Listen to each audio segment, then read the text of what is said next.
ને વણી લઈને હું આખી વાત તમારી સામે મૂકું છું.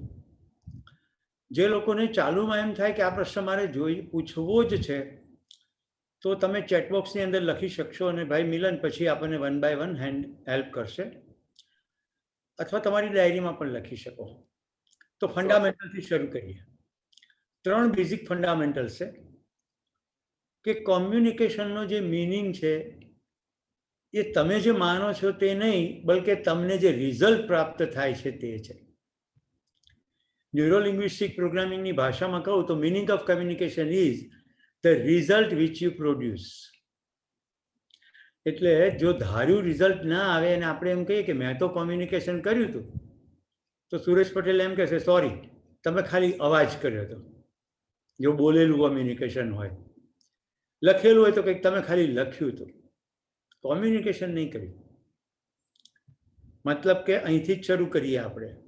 જો આપણે આપણા બિઝનેસમાં, આપણી લાઈફમાં જે રિઝલ્ટ પ્રોડ્યુસ કરવા ઈચ્છીએ છીએ પ્રોડ્યુસ ન કરી શકીએ, તો આપણે કોમ્યુનિકેશન કર્યું નથી, અથવા આપણને કોમ્યુનિકેશન કરતા આવડતું નથી. બીજો ફંડામેન્ટલ છે you can never not communicate. એવું કદી ના બને કે તમે કોમ્યુનિકેશન કરતા જ ના હો. અત્યારે જિગ્નેશભાઈ લાખાણી અને એમની બાજુમાં લગભગ એમનો દીકરો બેઠો છે એવું માની લઉં છું. એમણે કશું મને કહ્યું નથી. અત્યારે એમનો દીકરો કે બાજુમાં બેઠેલ વ્યક્તિએ મને કશું કહ્યું નથી, પણ દે આર કમ્યુનિકેટિંગ.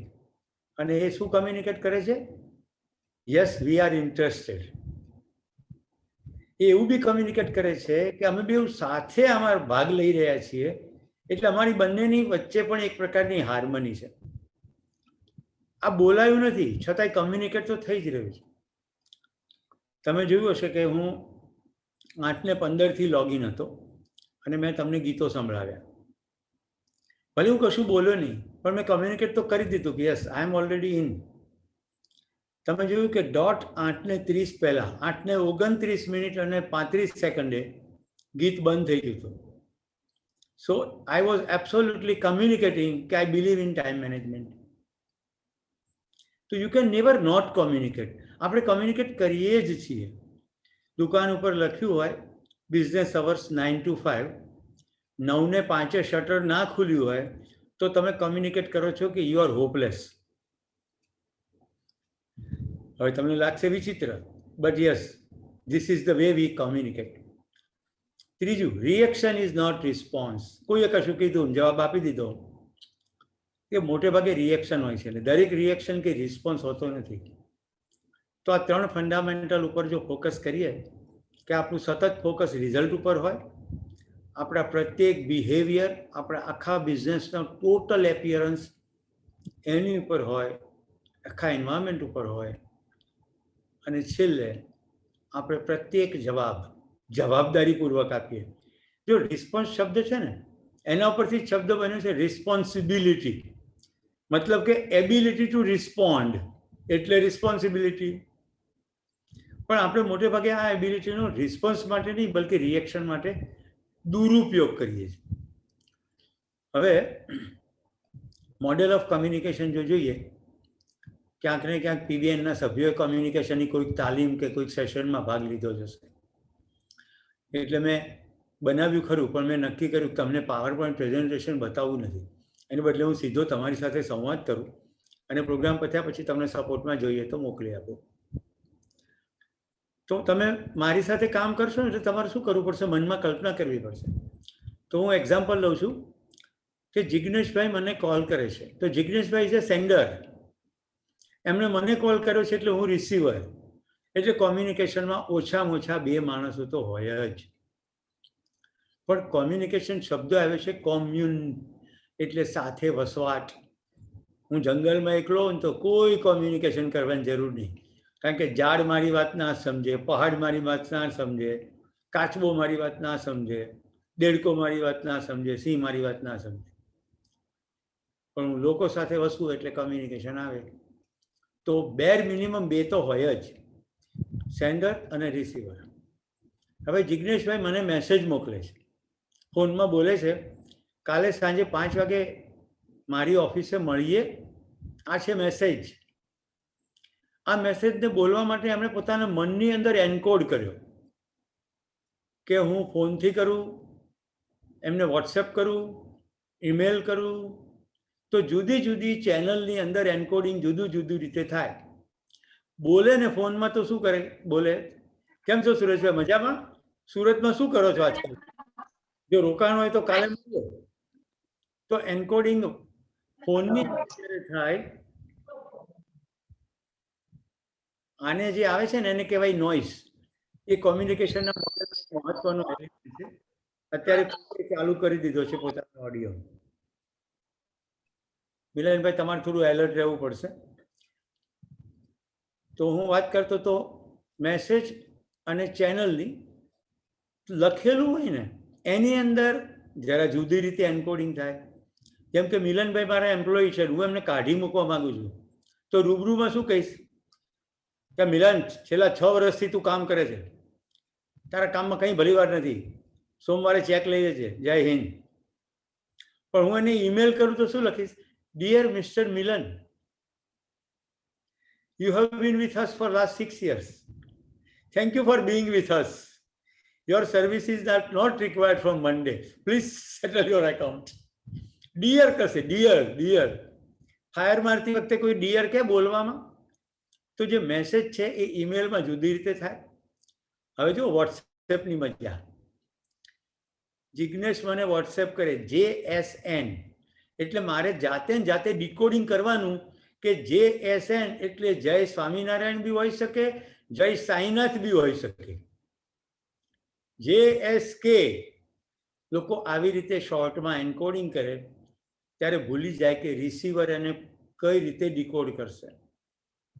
મેં કેટલા એલિમેન્ટ કીધા?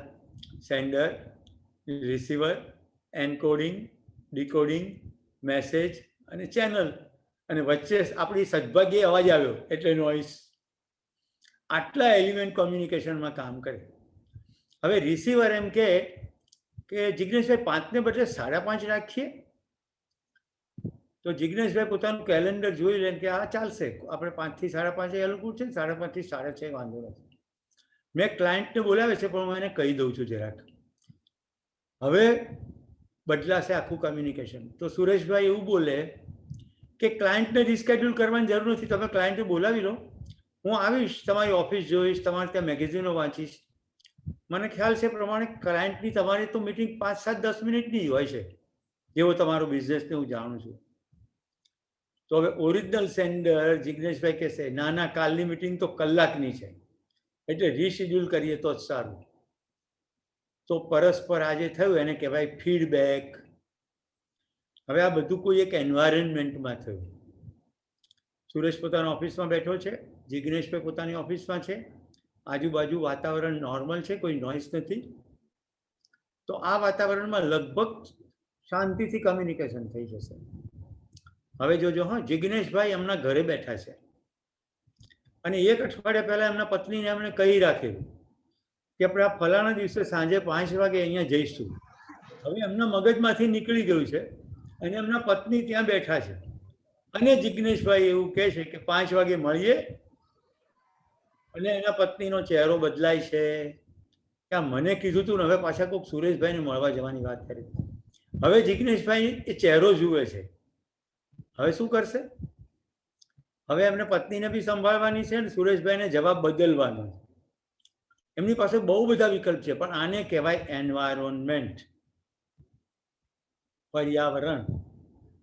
પર્યાવરણ એટલે આપણે આજુબાજુ પરિઘીમાં જે કંઈ છે બધું પર્યાવરણ, રાઈટ? હવે અત્યારે પર્યાવરણ કેવું છે? મિલનભાઈ મને કે કાલે આપણે મળીએ, તમને ભેટવાની બહુ ઈચ્છા છે. તો હું કહું જય હિન્દ ભાઈ, મળીએ વેબ ઉપર, ભેટાશે નહીં, કોરોના. તો ધીસ ઇઝ એન્વાયરોનમેન્ટ. હું માનું છું બધાને આ મોડેલ સમજાઈ ગયું હશે. કોઈએ પણ કમ્યુનિકેશન દાદું કરવું હોય ને, ટનાટન ચકાચક, તો બધા જ એલિમેન્ટ સરખા કરવા પડે. મતલબ હું જો સેન્ડર હોઉં તો મારે 7 ગળને પાણી પીવું પડે કે હું મેસેજ એન્કોડિંગ કેવી રીતે કરું. પછી મારે રિસીવરનો વિચાર કરવો પડે કે એ ડિકોડિંગ કેવી રીતે કરશે. મારા એન્વાયરમેન્ટની મને ખબર હોય, એના એન્વાયરમેન્ટની મને ખબર હોય, પછી કઈ ચેનલ વાપરવી. રૂબરૂ કે એબ્સન્સમાં, રાઈટ? રૂબરૂની અંદર કોઈ એકની 1 to 1 કે બીજાની હાજરીમાં, એટલે ખાનગીમાં કે જાહેર. ઇવન ઇલેક્ટ્રોનિક માધ્યમો પણ કેટલા બધા છે. વોટ્સએપ છે, પછી સિગ્નલ છે, પછી ટેલિગ્રામ છે. તમે કહો કે આ બધું એક જ નહીં? ના, બહુ બધું અલગ. ટેલિગ્રામની અંદર જૂના તમામ કન્વર્ઝેશનો સર્વરમાં સચવાઈ રહે. તમે ઈચ્છો તો એ પાછા લાવી શકો. વોટ્સએપમાં ડિલીટ માર્યું એટલે ગયું. કોઈ પૂર્વા પર સંબંધ વગર કોઈકની સાથે મેસેજ શરૂ કરો, તમે એનો એ મેસેજ પહેલાં મોકલ્યો હોય 15 દિવસ પહેલાં, ફરી પાછો મોકલો, એટલે પેલો ઇરિટેટ થાય. એટલે ઇલેક્ટ્રોનિક માધ્યમની અંદર પણ આ બધી જ વેરાયટી આવે. તમારા ચહેરાઓ બધા જોઉં છું ને, એકાગ્રતાથી મને ખૂબ સારું લાગે છે.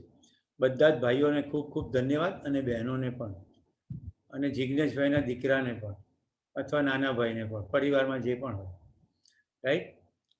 તો બધા જ એલિમેન્ટને સરખા કરવા પડે. તમને એમ થાય કે નોઇસને કેવી રીતે સરખો કરીએ? તો રેલવે સ્ટેશન પર હું અને મૃગેશ બાજુમાં ઊભા છીએ. સુરતનું રેલવે પ્લેટફોર્મ નંબર 1, કેટલો બધો અવાજ હોય. આ નોઇઝ હું ના ઘટાડી શકું, પણ મને એ ખબર પડે કે આની અંદર કમ્યુનિકેશન સરખું થશે નહીં. તો મહત્વનું કમ્યુનિકેશન હોય તો મારે એને થોડા દૂર લઈ જવા પડે, કે ભાઈ આપણે પેલી વિન્ડો પાસે જતા રહીએ, ત્યાં અવાજ ઓછો છે પ્લેટફોર્મને બદલે. અથવા જે હું બહુ કોમન વાપરું છું, મોબાઈલની અંદર ટેક્સ્ટ કરીને કહો આ જોઈ લે. ઘણી વાર સામે બેઠા પણ ટેક્સ્ટ થાય, રેલવેમાં, એરોપ્લેનમાં. હવે હમણાં જ અમે પ્લેનમાં કાશ્મીરથી આવતા હતા, તો પ્લેનની અંદર તો કમ્યુનિકેશન ના થઈ શકે વોટ્સએપથી, આવું બધા માનતા હોય છે. પણ વાઈફાઈની મદદથી કમ્યુનિકેશન થઈ શકે. પ્લેનની અંદર વાઈફાઈ સર્વિસીસ હવે શરૂ થઈ છે. તો લોકલ નેટવર્ક છે, અને ઘણાને આ નહીં ખબર હોય, કોઈ નેટવર્ક ના હોય ને તો પણ એક મોબાઈલ બીજા મોબાઈલ સાથે રેડિયો કમ્યુનિકેશન કરે. પણ ઓફકોર્સ પ્લેનમાં એ ન કરી શકાય, કારણ કે રેડિયો બંધ રાખવો પડે. તો વિધાઉટ નેટવર્ક, અમે જંગલમાં આનો પ્રયોગ કર્યો છે. કોઈ પ્રકારનું નેટવર્ક ન મળતું હોય, વાઈફાઈ તો હોય જ નહીં, તો 2 મોબાઈલ હોય તો જંગલની અંદર ટ્રેકિંગમાં કામ કરે રેડિયો કમ્યુનિકેશન. કારણ કે એક રેડિયો ફ્રીક્વન્સી એ જનરેટ કરે ને બીજું રિસીવ કરે. મિત્રો, કેટલા બધા એલિમેન્ટમાં કેટલું ડિટેલિંગ છે તમને ખ્યાલ આવતો હશે. આ થયા બેઝિક મોડેલ. ભવિષ્યમાં મારો ભાવ છે, મૃગેશભાઈ સાથે થોડી વાત પણ થઈ છે, કે હું 3 દિવસનું એક ડેડિકેટેડ વર્કશોપ સુરતમાં ચલાવીશ કમ્યુનિકેશન ઉપર, જેથી દરેક એલિમેન્ટમાં શું કરવાનું છે એની ઉપર વાત થાય. જેમ કે અત્યારે ચાલુ કાર્યક્રમમાં જિજ્ઞેશભાઈએ ફાંકો માર્યો. હવે મેં હમણાં જ પ્રિન્સિપલ કીધું કે he can never not communicate. તો એમણે વરિયાળી ખાધી હોય, તલ ખાધા હોય, ગુટખો બી ખાધો હોય, અને જો મને માહિતી મળી હોય કોઈકના દ્વારા, સાચી કે ખોટી, તો હું તદનુરૂપ જિજ્ઞેશ માટે એક મત બાંધી લઉં. જિજ્ઞેશભાઈ જે જોખમી ના હોય ને એના જ હું નામ લઉં છું. તમે છો, મિલન છો, મૃગેશ છે, જેના ઉદાહરણ લેવામાં એને ખોટું ન લાગી જાય. નહીં તો તકલીફ. મને જરા કઈ વાંધો નથી. કારણ કે મિત્રો તો ઘણા છે, તો વારાફરતી બીજા હું નામ લઈશ, પણ એકના એક રિપીટ થાય તો બાકીના એવું ખોટું ના લગાડવું. આશય એવો છે કે વાત તમારા સુધી પહોંચવી જોઈએ. હું ઉદાહરણનો પ્રયોગ કરીને પહોંચાડું. હવે હું જ્યારે કુલ કમ્યુનિકેશનનું મેં નામ પાડ્યું ને, પછી મારા મનમાં ચિંતન ચાલ્યું કે મારે તમને આટલું ડિટેલ વર્ક 1.5 કલાકમાં કેવી રીતે કવર કરવું. આને કહેવાય એન્કોડિંગ. મારી અંદર એન્કોડિંગ શરૂ થયું કે મારે તમને જે મેસેજીસ આપવા છે એને હું કઈ રીતે એન્કોડ કરું. તો મેં કુલ શબ્દમાં COOL 4 લેટર સાથે કેટલાક પોઈન્ટ જોડી દીધા. તો સી થી શરૂ કરીએ. તો સૌથી પહેલું સી સાથે એક શબ્દ યાદ રાખજો, ક્રિટિકલ. દુનિયામાં તમામ સમસ્યાઓ કોમ્યુનિકેશનથી જ શરૂ થાય છે, અને એનું સમાધાન પણ કોમ્યુનિકેશનમાં જ છે. એટલે communication is the most critical life skill. એ શીખવી અનિવાર્ય છે. હવે તમને એમ થાય અનિવાર્ય કેમ કે, because business is all about not money, not product, not process. Business is all about people. Getting result from our own people, getting result from the client, getting result from even all authority. તો communication is very very critical skill. ઘણી બધી life skill છે, જેમ કે decision making, problem solving, relationship, પણ communication is most critical. Second thing, communicate કરવું કે ના કરવું એ ચોઇસ છે. જો બીજો સી આવ્યો, હવે કોમ્યુનિકેશન કરવું પડે એને ચોઇસ ના કહેવાય, એને ફોર્સ કહેવાય. તમે જોશો હું આખો 1.5 કલાક કે જ્યારે તમારી વચ્ચે આવીશ તો 3 દિવસ એક પણ સેકન્ડ થાક્યા વગર ઉર્જા અને ઉત્સાહ અને ખુશીથી કોમ્યુનિકેશન કરીશ. વિષય કોમ્યુનિકેશન હોય કે કોઈ પણ હોય, because communication is fundamental choice. મારે તમને કશું કહેવું છે, મારી ચોઇસ હોવી જોઈએ. કહેવું પડે એટલે ગયા. હિન્દીમાં કહીએ તો ગઈ ભેંસ પાણી મેં. કારણ કે ક્રિએટિવિટી ખતમ થઈ જશે, સ્પોન્ટેનિટી ખતમ થઈ જશે, ઇનોવેશન ખતમ થઈ જશે. આ બધું તો ચોઇસથી જ થાય. હવે હું મિલનભાઈને એમ કહું કે મિલનભાઈ તમારા 2 હાથ ઉપર કરો, કરજો મિલનભાઈ. હવે એમણે હાથ ઉપર કરી દીધા. આને કહેવાય ટાસ્કનું કમ્યુનિકેશન. એમને મારી સૂચના તો માની લીધી, પણ એમને ખબર નથી કે હાથ શું કામ ઉપર કરાવે. તો ત્રીજો સી છે કન્સર્ન. ભાઈ પર્પઝ તો ખબર હોવી જોઈએ ને. એટલે આપણે ઓફિસોમાં શું કરીએ છીએ, આપણા કર્મચારીઓને કામ સોંપી દઈએ, એને ટાસ્ક કોમ્યુનિકેશન કહેવાય. પણ એ લોકો ભીંડો મારીને આવે, કારણ કે એમને એની પાછળની કન્સર્ન ખબર ના હોય. હવે કોઈને કોઈક વસ્તુ પહોંચાડવાની છે તો એ કુરિયર સર્વિસ છે, પણ તમારે કોઈને ફૂલનો ગુચ્છો પહોંચાડવાનો હોય અને કુરિયરને એવી ખબર પડે કે આ બર્થડેની ગિફ્ટ છે, તો આખા વર્લ્ડમાં બિઝનેસ કરી શકાય છે ફ્લોરિસ્ટનો.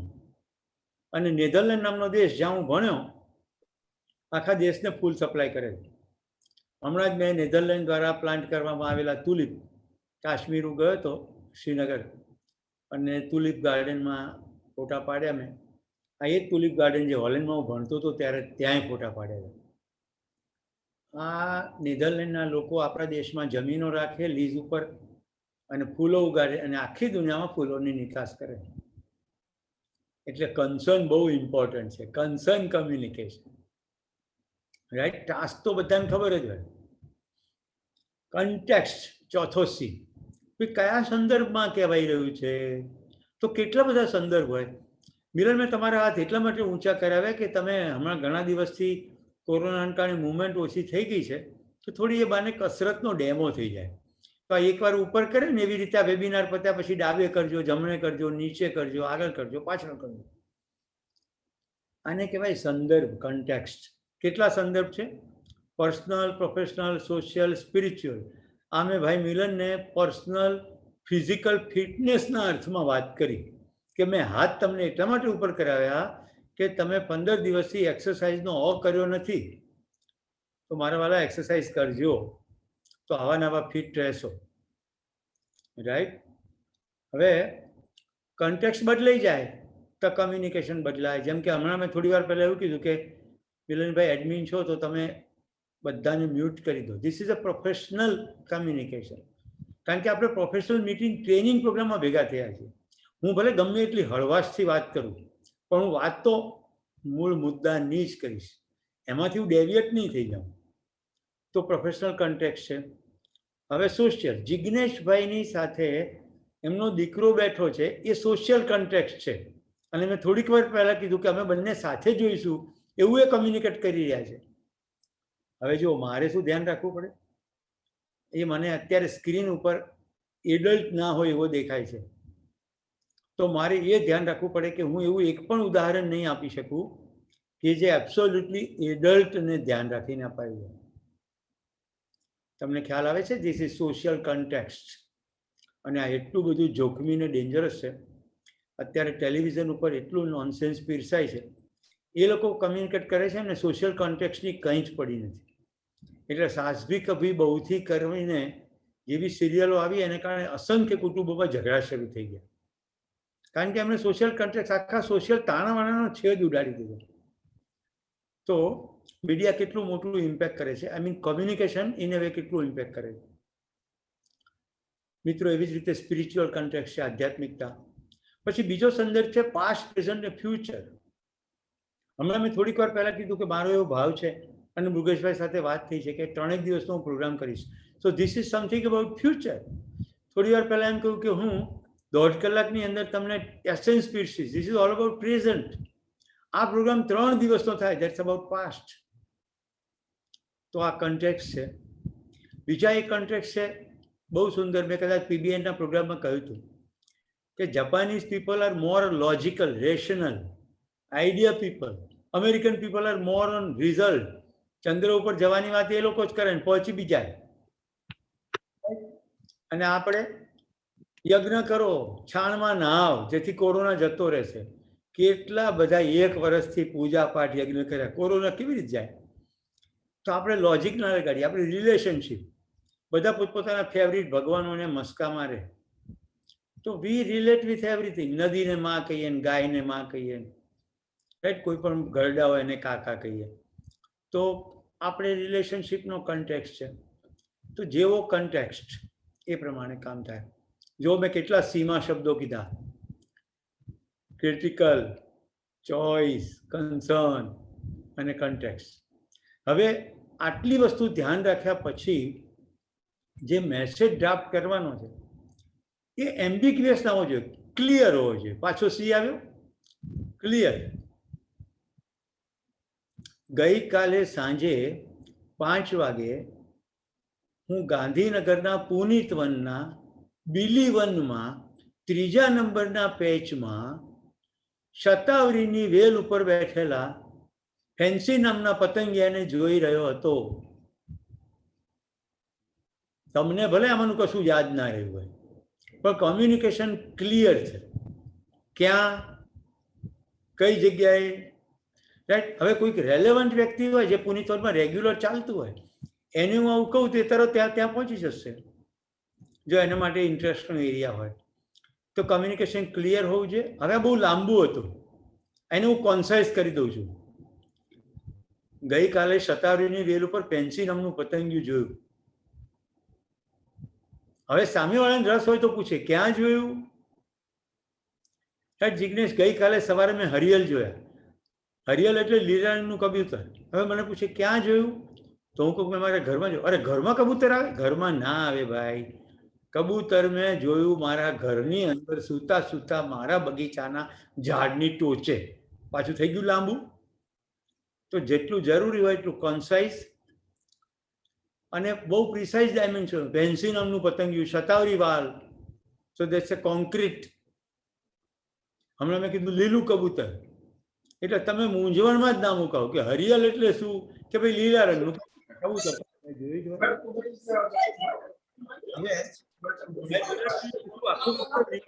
ના, એમાં તો લાલાશ પણ હોય, એમાં થોડો પર્પલ કલર પણ હોય, એના પગ પાસે પીળી રૂવાટી પણ હોય. તો ધીસ ઇઝ કોલ્ડ કરેક્ટ. તો કાલે આપણે કબૂતર જોવા જઈએ? અરે જઈએ નહીં, આવીએ એમ કહો. તમે મારે ઘરે પધારો, આજે સાંજે આવી જાઓ, કારણ કે સૂર્યોદયની આસપાસ જોવા મળે. હવે જો સામેવાળી વ્યક્તિને કબૂતર જોવામાં રસ હોય તો મેં આટલું કમ્યુનિકેશન કર્યું એને કમ્પ્લીટ કોમ્યુનિકેશન કહેવાય. હું એમ કહું સારું કાલે આવો, એ આવે 9:30 વાગે, કબૂતર ઉડી જાય, કારણ કે એની એક્ટિવિટી અર્લી મોર્નિંગમાં જ હોય. તો કમ્પ્લીટ કોમ્યુનિકેશન, જેમાં બધી જ ડિટેલ તમે આપી દો. કાલે કબૂતર જોવું છે તો આજે સાંજે આવી જાઓ, રાત્રે આપણે સાથે સૂઈશું અને સવારના પરમાં સૂર્યોદય વખતે હું તમને બતાવીશ. તમે કહો કે હું સવારે વાહન લઈને આવું તો તારા કાકા ઉડી જાય. વાહન લઈને આવો ને મારા બગીચા પાસે તમે વાહન મૂકો, એટલા બધા ઘોંઘાટથી ઉડી જાય, કારણ કે આ વગડાનું પક્ષી છે. તો this is called complete information. આ જેટલી ઇન્ફોર્મેશન ઓછી એટલો લોચો. અને છેલ્લું કર્ટિયસ, વિવેક. એક બેઝિક વિવેક હોવો જોઈએ. આપણે છે ને કર્ટસી ચૂકી જઈએ. પશ્ચિમ પાસેથી શીખવા જેવું છે. Thank you, sorry, right? આ બહુ કર્ટસીના બહુ common word. I appreciate, right? Gorgeous, you are extraordinary, right? Awesome. અમારા એક મિત્ર છે સંજયભાઈ, શબ્દ બોલે ઓસમ અથવા એમેઝિંગ. આ બધા કર્ટિયસ શબ્દો છે, બહુ મહત્વના શબ્દો છે, સામેવાળાની અંદર લેન્ડ થાય છે. હવે બધા બિઝનેસમેનોને શું રસ હોય? એ બધું તો ઠીક સુરેશભાઈ, પણ કન્વિન્સ કેવી રીતે કરવા? લ્યો કરો વાત. તો એનો ફંડામેન્ટલ કહી દઉં. જો તમે પોતાની જાતને સિમેન્ટની એક થેલી નહીં વેચી હોય તો તમે ગ્રાહકને નહીં વેચી શકો. આ શબ્દો મેં 1800 અંબુજા સિમેન્ટના ડીલરને કહ્યા છે. અને અંબુજા સિમેન્ટ દેશની leading cement company, marvellous results. અને ત્યાર પછી દેશમાં હોલસીમ લાફાર્જ આવી અને એની સાથે ટાઈપ મર્જર કરવું પડ્યું. મિત્રો સિમ્પલ નથી, બહુ જ ઇમ્પોર્ટન્ટ છે. કોંગ્રુઅન્સ સી યાદ રાખજો. કોંગ્રુઅન્સ આ ભારતના અધ્યાત્મએ આપેલી ભેટ છે. મન, વચન અને કર્મથી જ્યારે આપણે એક હોઈએ ત્યારે આપણું કમ્યુનિકેશનમાં એવી ધાર નીકળે, જેમ પેન્સિલની ધાર કાઢીએ અને પેપર ઉપર કેવું સરસ લખાય એવી ધાર નીકળી જાય. હવે સમજાવું છું. Do you care for customer? તમારા હૃદયમાં કસ્ટમરની કેરની ભાવના છે? આ ફિલિંગ કમ્પોનન્ટ. કેવી રીતે બેસ્ટ કેર થાય એની થોટ પ્રોસેસ છે, આ થિંકિંગ કમ્પોનન્ટ. અને ત્રીજો, બોલવામાં એને અનુરૂપ શબ્દો આવે છે તો ડુઈંગ કમ્પોનન્ટ. મન, વચન, કર્મ, ભાવ, લાગણી, ઉર્મિ બધું એક જ હોવું જોઈએ. તો કન્વિન્સ કરવા માટેનો શ્રેષ્ઠ રસ્તો છે કોંગ્રુઅન્સ. આની ઉપર આખું સાયન્સ છે. રૂબરૂ મળીશ ત્યારે કોંગ્રુઅન્સ વધારે સમજાવી છે. NLP આ સુંદર શબ્દ આપે છે. NLP એટલે ન્યુરો લિંગ્વિસ્ટિક પ્રોગ્રામિંગ. આપણા મનનું એવી રીતે પ્રોગ્રામ કરી દઈએ કે આપણી લેંગ્વેજ એવી જ થઈ જાય અને પછી ઓટોમેટિક પ્રોસેસ ચાલ્યા કરે. તો આ કુલના મેં સીમાં આટલા બધા સી તમને બતાડ્યા. હવે હું તમને ઓ ઉપર લઈ જાઉં છું. ઓ એટલે શું? ઓ એટલે ઓરિએન્ટેશન. ભાઈ તેરા ધ્યાન કિધર હૈ? ઓરિએન્ટેશન. તમારામાંથી કેટલાક લોકો ના બોડી લેંગ્વેજ જુઓ, રિકેનની બોડી લેંગ્વેજ જુઓ, પ્રેક્ષા જુઓ. એ લોકોનો જે હાથ છે એ એમની હડપચી પાસે છે. વિપુલ ગુજરાતીમાં બે ભાઈઓ બેઠા છે, એમાં એક ભાઈનો જુઓ. આ જે બોડી લેંગ્વેજ છે વેરી એટેન્ટિવ બોડી લેંગ્વેજ છે. અને હું એવું કહી શકું કે they are currently oriented towards me, oriented towards learning, or may be oriented towards at least listening. હવે કમ્યુનિકેશન કરવાનું શેના માટે? કોમ્યુનિકેશન કરવાનું રિઝલ્ટ માટે. આવી જો ખબર હોય તો આપણું આખું આખું કમ્યુનિકેશન થ્રુ આઉટ રિઝલ્ટની ડિરેક્શનમાં જાય. હવે અમારા પરિવારમાં એક પ્રણવ છે, ડૉક્ટર છે. એ ડૉક્ટર સ્ટેથોસ્કોપ મૂકે કોવિડના પેશન્ટને છાતી ઉપર અને પછી કે શ્વાસ લો. તો પેલો પેશન્ટ કે શ્વાસ લેવાતો હોય તો અહીંયા શું કામ આવું? શ્વાસ નથી લેવાતો એટલે તો અહીંયા આવ્યો છે. હવે અત્યારે પ્રણવ આપણી વચ્ચે ઉપસ્થિત છે, ભારતીની બાજુમાં બેઠો છે. તો જુઓ, મેં એનું જેવું ઉદાહરણ લીધું તો તરત જ એની અંદર ઓરિએન્ટેશનમાં પેશન્ટ, હોસ્પિટલ ને બધું આવી ગયું છે. તો જ્યારે પણ આપણે રિઝલ્ટ પ્રોડ્યુસ કરવા માંગતા હોઈએ તો જે રિઝલ્ટ પ્રોડ્યુસ કરવાનું છે એ આપણા લિસનરની અંદર આવવું જોઈએ ને. રાઈટ મહેન્દ્રભાઈ? આપણે આવતીકાલે સવારે વેસુમાં મળીએ છીએ, રાઈટ? કારણ કે હું અત્યારે વેસુથી ઓપરેટ થઈ રહ્યો છું, વેસુમાં સંજયભાઈના ઘરે. મને એવો ખ્યાલ છે કે તમારું ઘર વેસુથી નજીક છે. તો મહેન્દ્રભાઈ ફાવે એવું છે? ખાલી માથું હલાઈને કહો. હવે એમણે છે ને ડાયગનલી માથું હલાવ્યું એટલે ખબર ના પડે હા પાડે છે કે ના પાડે, અથવા મને એવું લાગ્યું. ઓકે, તો હવે મારે રિઝલ્ટ પ્રોડ્યુસ કરવું હોય, મહેન્દ્રભાઈ સવારે મળે તો આવું ના ચાલે. મને ખબર હોવી જોઈએ કે મહેન્દ્રભાઈ વાસુમાં રહે છે, વેસુથી નજીક રહે છે. તો મને જેટલી મારા લિસનર વિશે સંપૂર્ણ સ્પષ્ટતા માહિતી હોય, કન્ટેક્સની ક્લેરિટી હોય, બધી જ રેફરન્સ ફ્રેમ જે બધી બતાવી ગઈ, personal, professional, social, spiritual, past, present, result, relationship, reasoning, આ બધી રેફરન્સ ફ્રેમ ખબર હોય તો હું મારું ઓરિએન્ટેશન રિઝલ્ટ માટે રાખું, મારું તમામ કોમ્યુનિકેશન એના માટે થાય. ફરી પાછું પહેલું સ્ટેટમેન્ટ કરી દઉં છું, માય મેજર ફંડામેન્ટલ. જો તમારા બોલવાથી ધારેલું પરિણામ ના આવતું હોય તો તમે કોમ્યુનિકેટ કરતા નથી. હવે તમે મોટી મોટી કોમ્યુનિકેશનના ચોપડા વાંચશો ને તો ત્યાં આવી ડેફિનેશન આપી હશે. Communication is A 2-way process. of exchange of ideas, opinions, feelings and thoughts. Absolutely rubbish, કચરો. એક સમય હતો આ ચાલી ગઈ ડેફિનેશન. આમાં કોઈક MBA ભણેલા હશે, મનોમન મને કોસતા બી હશે કે આના ડેફિનેશન સાચી છે. અરે ભાઈ, શું કામ કોમ્યુનિકેશન કરો છો એ તો પૂછો. મારે તમને આઈડિયા શું કામ આપવા છે, શું કામ ઓપિનિયન આપવો છે? Because I want to change your thought, I want to alter your thought. Why I want to alter your thought? Because I want to produce some result. હવે હું પ્રેક્ષાબેનને એમ કહું છું કે કાલે છે ને તમે ગોળ ગોળ બનાવજો. તમને ખ્યાલ છે ને પેલું મને ગોળ ગોળ ગળ્યું ગળ્યું બહુ ભાવે છે, એ તમે મને ગોળ ગોળ કાલે બનાવીને જમાડજો. એટલે પ્રેક્ષાબેન શું કરે, 2 દિવસની જૂની રોટલી ફ્રીજમાંથી કાઢે, ગોળને ઘી સાથે ચોળીને ચૂરમાનો લાડુ બનાવીને મૂકી દે. અને પછી હું કહું કે યાર પ્રેક્ષાને ઘરે તો મહેમાન ના થવાય, એના કરતાં હર્ષિલને ઘરે જવું સારું.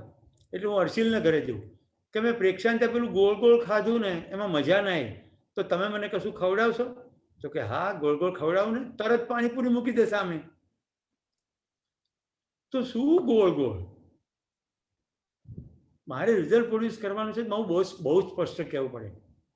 હા, હું વાતને ગોળ ગોળ કહી શકું ખરો, પણ છતાં પ્રેક્ષાને પલ્લે પડી જવી જોઈએ કે પેલું દૂધમાંથી બને, સફેદ હોય, પોચું પોચું હોય, દબાઈએ તો એની અંદરથી રસ નીકળી જાય, પાછું મૂકીએ તો પાછું મૂળ શેપમાં આવે ને રસ પકડી લે. બંગાળની દિશામાંથી આવેલું, એની ઉપર તો 2 રાજ્યો ઝઘડો કરતા હતા. પ્રેક્ષા ખબર પડી ગઈ ને શું? એટલે પ્રેક્ષા કે હા, રસગુલ્લા. હવે આને કોન્સાઇઝ કરવું હોય તો એક જ શબ્દ કરવો પડે કે કાલે રસગુલ્લા બનાવવાનું ફાવશે.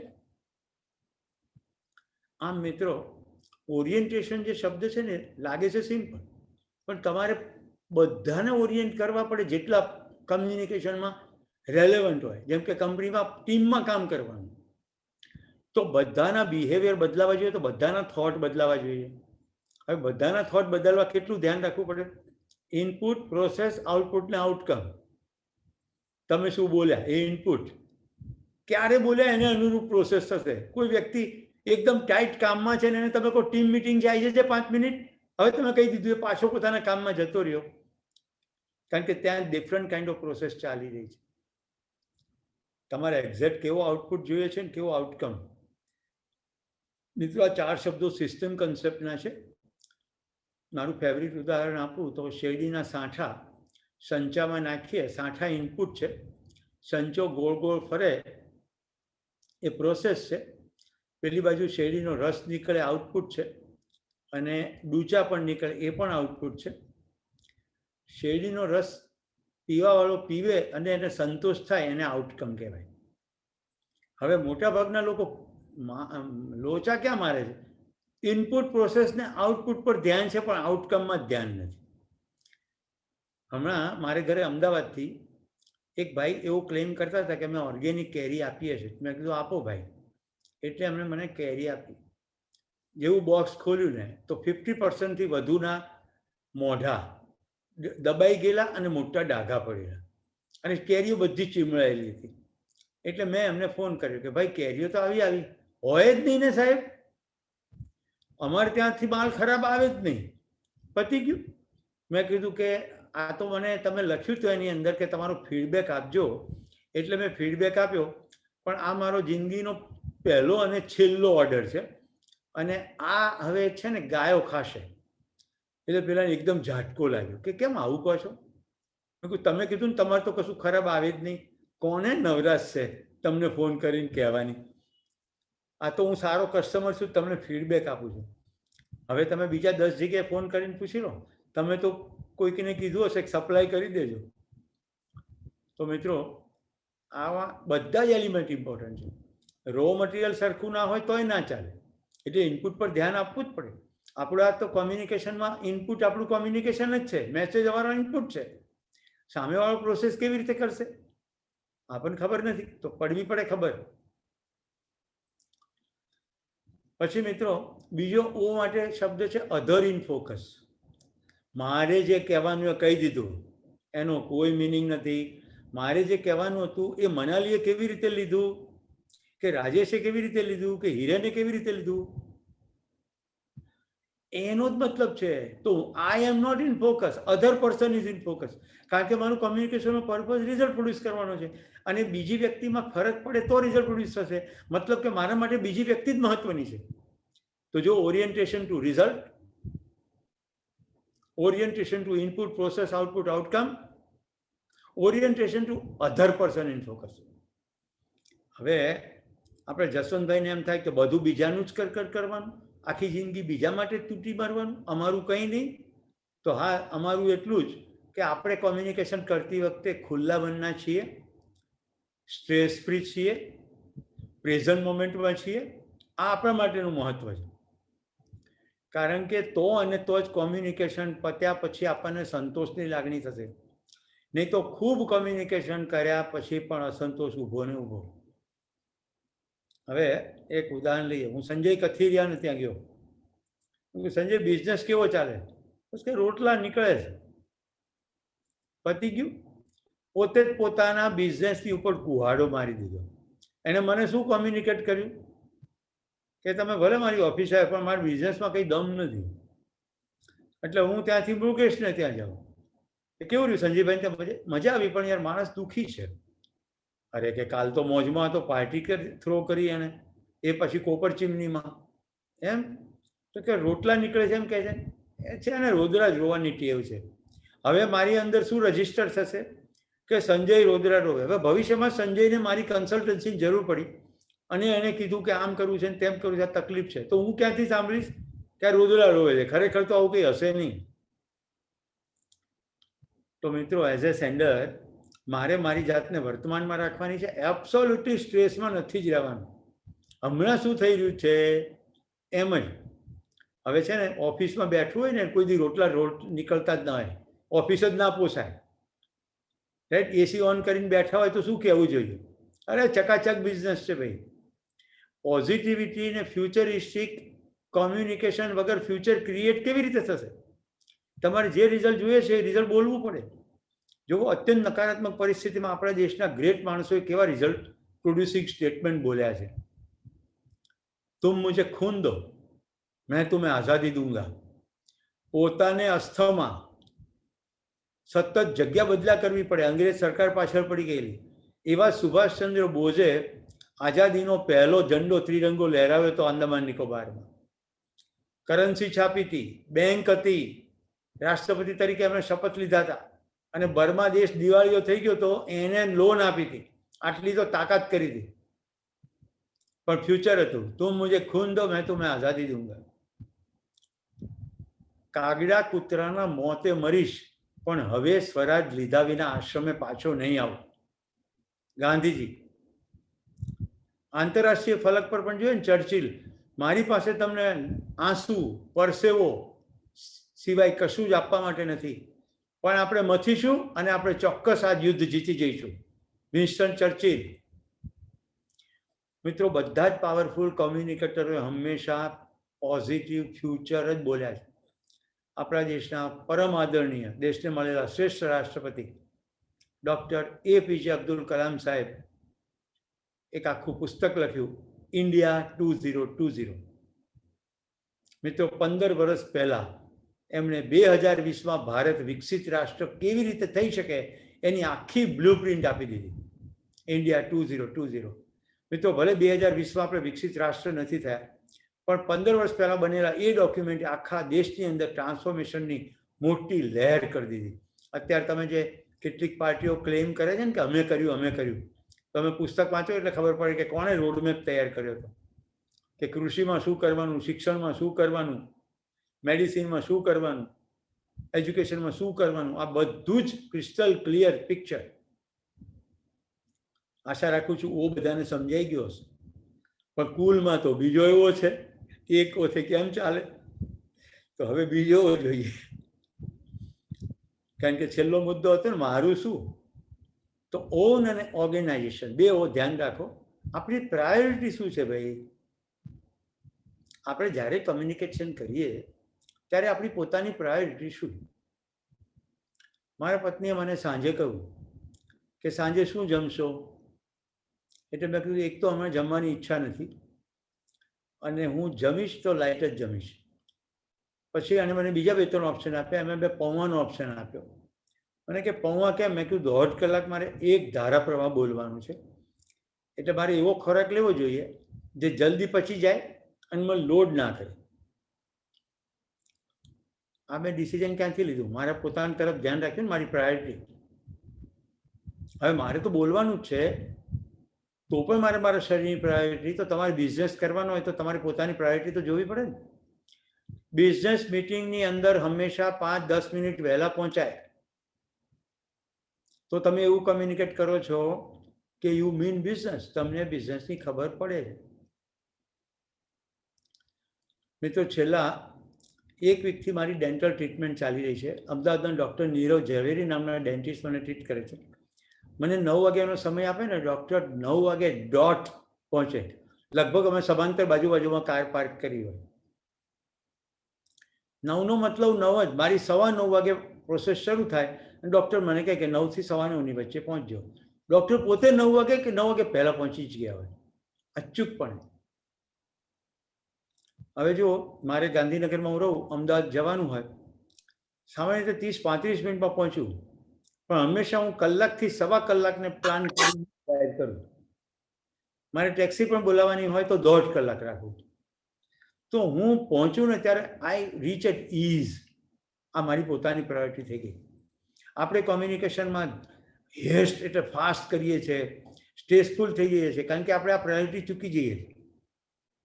તો ખાવું પીવું, જીવનશૈલી, મુલાકાતો, મિટિંગ, આ બધી ધ્યાનમાં રાખવાની. પછી ઓર્ગેનાઇઝેશનની પ્રાયોરિટી. હવે હમણાં જ વાવાઝોડું આવ્યું, ગુજરાત સરકારના મલ્ટિપલ ઓર્ગેનાઇઝેશનોની પ્રાયોરિટી બદલાઈ ગઈ. વેક્સિન એટલે હેલ્થ ડિપાર્ટમેન્ટે શું કર્યું? 2 દિવસ વેક્સિન બંધ. પ્રાયોરિટી બદલાઈ ગઈ.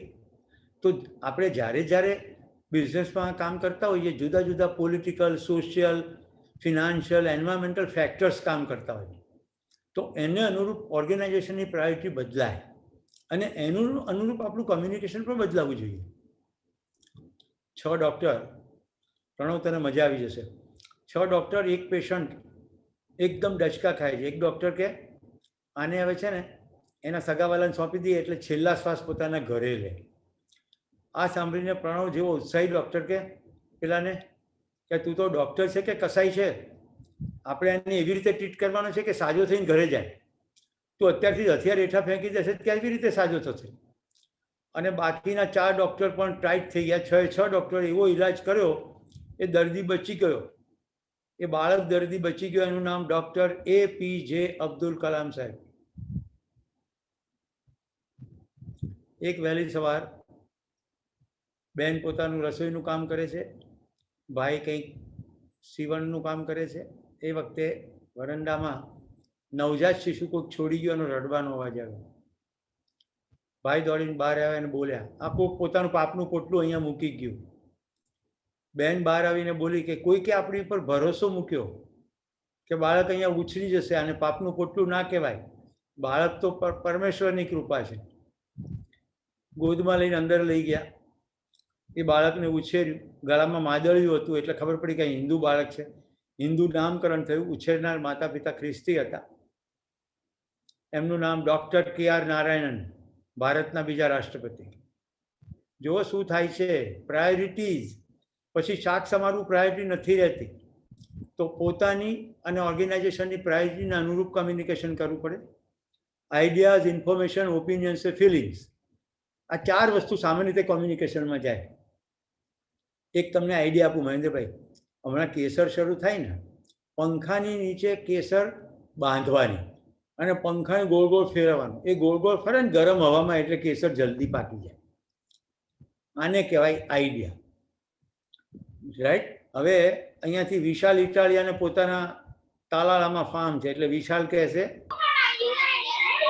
આવી રીતે કેરી ના પાકે, આવી રીતે કેરીના છોતરા ઉડી જાય, સેન્ટ્રીફ્યુગલ ફોર્સથી ઉડે એટલે કહેવાય ઓપિનિયન. અને રાજેશ માણિયા કે એ ફેંકો છો શું? તમને PBNમાં બોલાય એટલે તમે ગમે તેમ બોલવાનું. આને કહેવાય ફિલિંગ. અને રિકેન ગોયાની કે ચલો હું તમને માહિતી આપું છું. કેરીમાં શાક પડે પછી હજી પૂરી પાકી ના હોય પાકવા ઉપર હોય એટલે તમારે કોથળામાં એને મૂકી દેવાની, મોઢા ઉપર રાખવાના. આને કહેવાય ઇન્ફોર્મેશન. જો મેં 4 ઉદાહરણ આપી દીધા તમને, અને મહેરબાની કરીને કેરી બાંધશો નહીં, એવું થાય નહીં. હવે રીકેને આટલી માહિતી આપી અને ભારતીબેનને એમ થાય કે રીકેને આટલી માહિતી આપી તો વધારે પૂછી લઉં એને કે તમે મોઢું ઉપરની દિશામાં રાખવાનું કેમ કીધું. એને કહેવાય ઇન્ક્વાયરી. અને રીકેન કે 1 મિનિટ ઉભા રહો, હું તમને વોટ્સએપ પર છે ને ફોટા મોકલું છું. એને કહેવાય પ્રેઝન્ટેશન. ભારતીબેન કે આવું તો અમે દર વર્ષે કરીએ છીએ પણ કેરી પાકતી નથી. આને કહેવાય ડિફેન્સ, બચાવ. તો આપણે ઇન્ક્વાયરી, પ્રેઝન્ટેશન ને ડિફેન્સનો ખેલતા હોઈએ છીએ. પછી મૃગેશભાઈને ત્યાં આવે વેપારી કે ભાઈ આટલા અમને વોલ પેઇન્ટિંગ જોઈએ, તમે આટલા રૂપિયામાં આપી દો. અને મૃગેશભાઈ એમની સાથે જે વાતચીત કરે પૈસા બાબતમાં, પેમેન્ટ બાબતમાં, ડિલિવરી બાબતમાં, એને નેગોશિએશન કહેવાય. જરૂરી નથી કે ભાવ ઘટાડે, પણ એ બધું જ કમ્યુનિકેશન નેગોશિએશનનું કમ્યુનિકેશન. રાઈટ? સમજો કે તમને કાલે જોઈએ, આ એમેઝોન વાળા કરે પ્રીમિયમ ડિલિવરી, કાલે જોઈએ તો થોડા વધારે પૈસા આપો, અને અઠવાડિયા પછી જોઈતું હોય તો ઓછા પૈસા આપો. That is a negotiation communication. They are giving us A possibility. પછી 2 મહત્વના શબ્દો, ઇન્ફ્લુઅન્સ, ઇન્સ્પિરેશન. બધાને મારી વિનંતી છે, ચહેરો હસતો રાખો, કારણ કે મેં કોઈ અપરાધ કર્યો નથી. રાઈટ? ઓલમોસ્ટ હું 27 મિનિટ્સથી નોન સ્ટોપ બોલી રહ્યો છું. હજી મેં પાણીનો ઘૂંટ પણ પીધો નથી. તો પછી તમે ડાચા દિવેલિયા કરવાની ક્યાં જરૂર? તમારે થોડું કમ્યુનિકેશનનું વર્કશોપ ચલાવવાનું મારે છે. મારે જે કોર્સ ચલાવવાનો છે અત્યારે પચશે કે નહીં પચશે એનું કદાચ ટાણ હોય તો મારે છે. તમારે આમ ભવા કરી દેવાની શું જરૂર? તો મિત્રો, તમારા આ જે ચહેરા છે, દેટ્સ યોર બોડી લેંગ્વેજ, જે હું માર્ક કરી રહ્યો છું દૂર બેઠા બેઠા પણ. તો તમારું બોડી ઘણું બધું કમ્યુનિકેટ કરી રહ્યું છે. સ્નેહલભાઈ એકદમ એટેન્ટિવ પોઝિશનમાં આવી ગયા, થોડીક વાર પહેલા રિલેક્સ પોઝિશનમાં હતા, આમ ત્રાંસા બેઠેલા હતા, એકદમ ફ્રન્ટમાં આવી ગયા. That's good. આને મેં જે કર્યું આને કહેવાય નોટિફિકેશન, નોટિફાય. હવે હું એમ કહું, સ્નેહલ આવી રીતે બેસાતો છે યાર પીબીએનમાં, એને કહેવાય રેપ્રીમેન્ડ, ઠપકો. બાકી સ્નેહલ કહેવું પડે ભાઈ તારી ગંભીરતા. આને કહેવાય એકનોલેજમેન્ટ. અને હું એમ કહું કે યાર you are a wonderful person, તે મને આ ગ્રીન પડદો રાખવાનું જે સજેશન આપ્યું ને એ જોરદાર હતું. આને કહેવાય એપ્રિસિએશન. જો આપણે બધું ઓમાં જ જોઈ રહ્યા છીએ, રાઈટ? ઓન એન્ડ ઓર્ગેનાઇઝેશન્સ પ્રાયોરિટીમાં બધી વાત ચાલી રહી, તો કોઈકનું ધ્યાન ખેંચવું, નોટિફિકેશન, ઠપકો આપવો, રેપ્રીમેન્ટ, એની કામની નોંધ લેવી, એકનોલેજમેન્ટ, અને કામને વખાણવું, એપ્રિસિએશન. એપ્રિસિએશન એટલે મસ્કા મારવા નહીં. મારામાં એ શબ્દ નહીં આવે કોમ્યુનિકેશનમાં, કારણ કે કોમ્યુનિકેશન છે જ નહીં, ઇટ્સ અ મેનિપ્યુલેશન. રાઈટ? આપણે જ્યારે સામુદાયિક જીવનમાં જીવીએ છીએ ત્યારે કોઈની સાથે મેનિપ્યુલેટ કરવાનું હોય છે કે સંવાદિતાથી રહેવાનું હોય? રાઈટ? આ પૃથ્વી ઉપર મેનિપ્યુલેશનને કારણે જ આટલી બબાલ હોય, અને ઘરમાં પણ એટલે જ બબાલ હોય. કોઈ પણ જગ્યાએ લોકો સંવાદિતાથી કેમ નથી રહેતા? કારણ કે સંવાદ જ નથી આવડતો, અને લગભગ ઘરોમાં સંવાદ થતો જ નથી. સંવાદના નામ પર શું થાય ખબર? આજે સાંજે શું બનાવીશું, આ ઘરનો સંવાદ છે. રાઈટ? શું ખાઈ શકાશે, કેટલું ખાવું છે, એ બધી ડિટેલમાં વધારાનો સંવાદ છે. પણ એના સિવાયના વિષયો હોય તો સંવાદ થાય ને. તો કપડાનો સંવાદ થાય, પ્રવાસનો સંવાદ થાય, જિંદગીનો સંવાદ ના થાય. હમણાં હું આ વેબિનાર પતાવું ને પછી મારી દીકરીનો ફોન આવશે, એ મને પૂછશે પપ્પા કેવું રહ્યું વેબિનારમાં, તમને મજા પડી? આ લાગણીનો સંવાદ છે. પપ્પાને મજા પડી કે નહીં, she is interested in knowing it.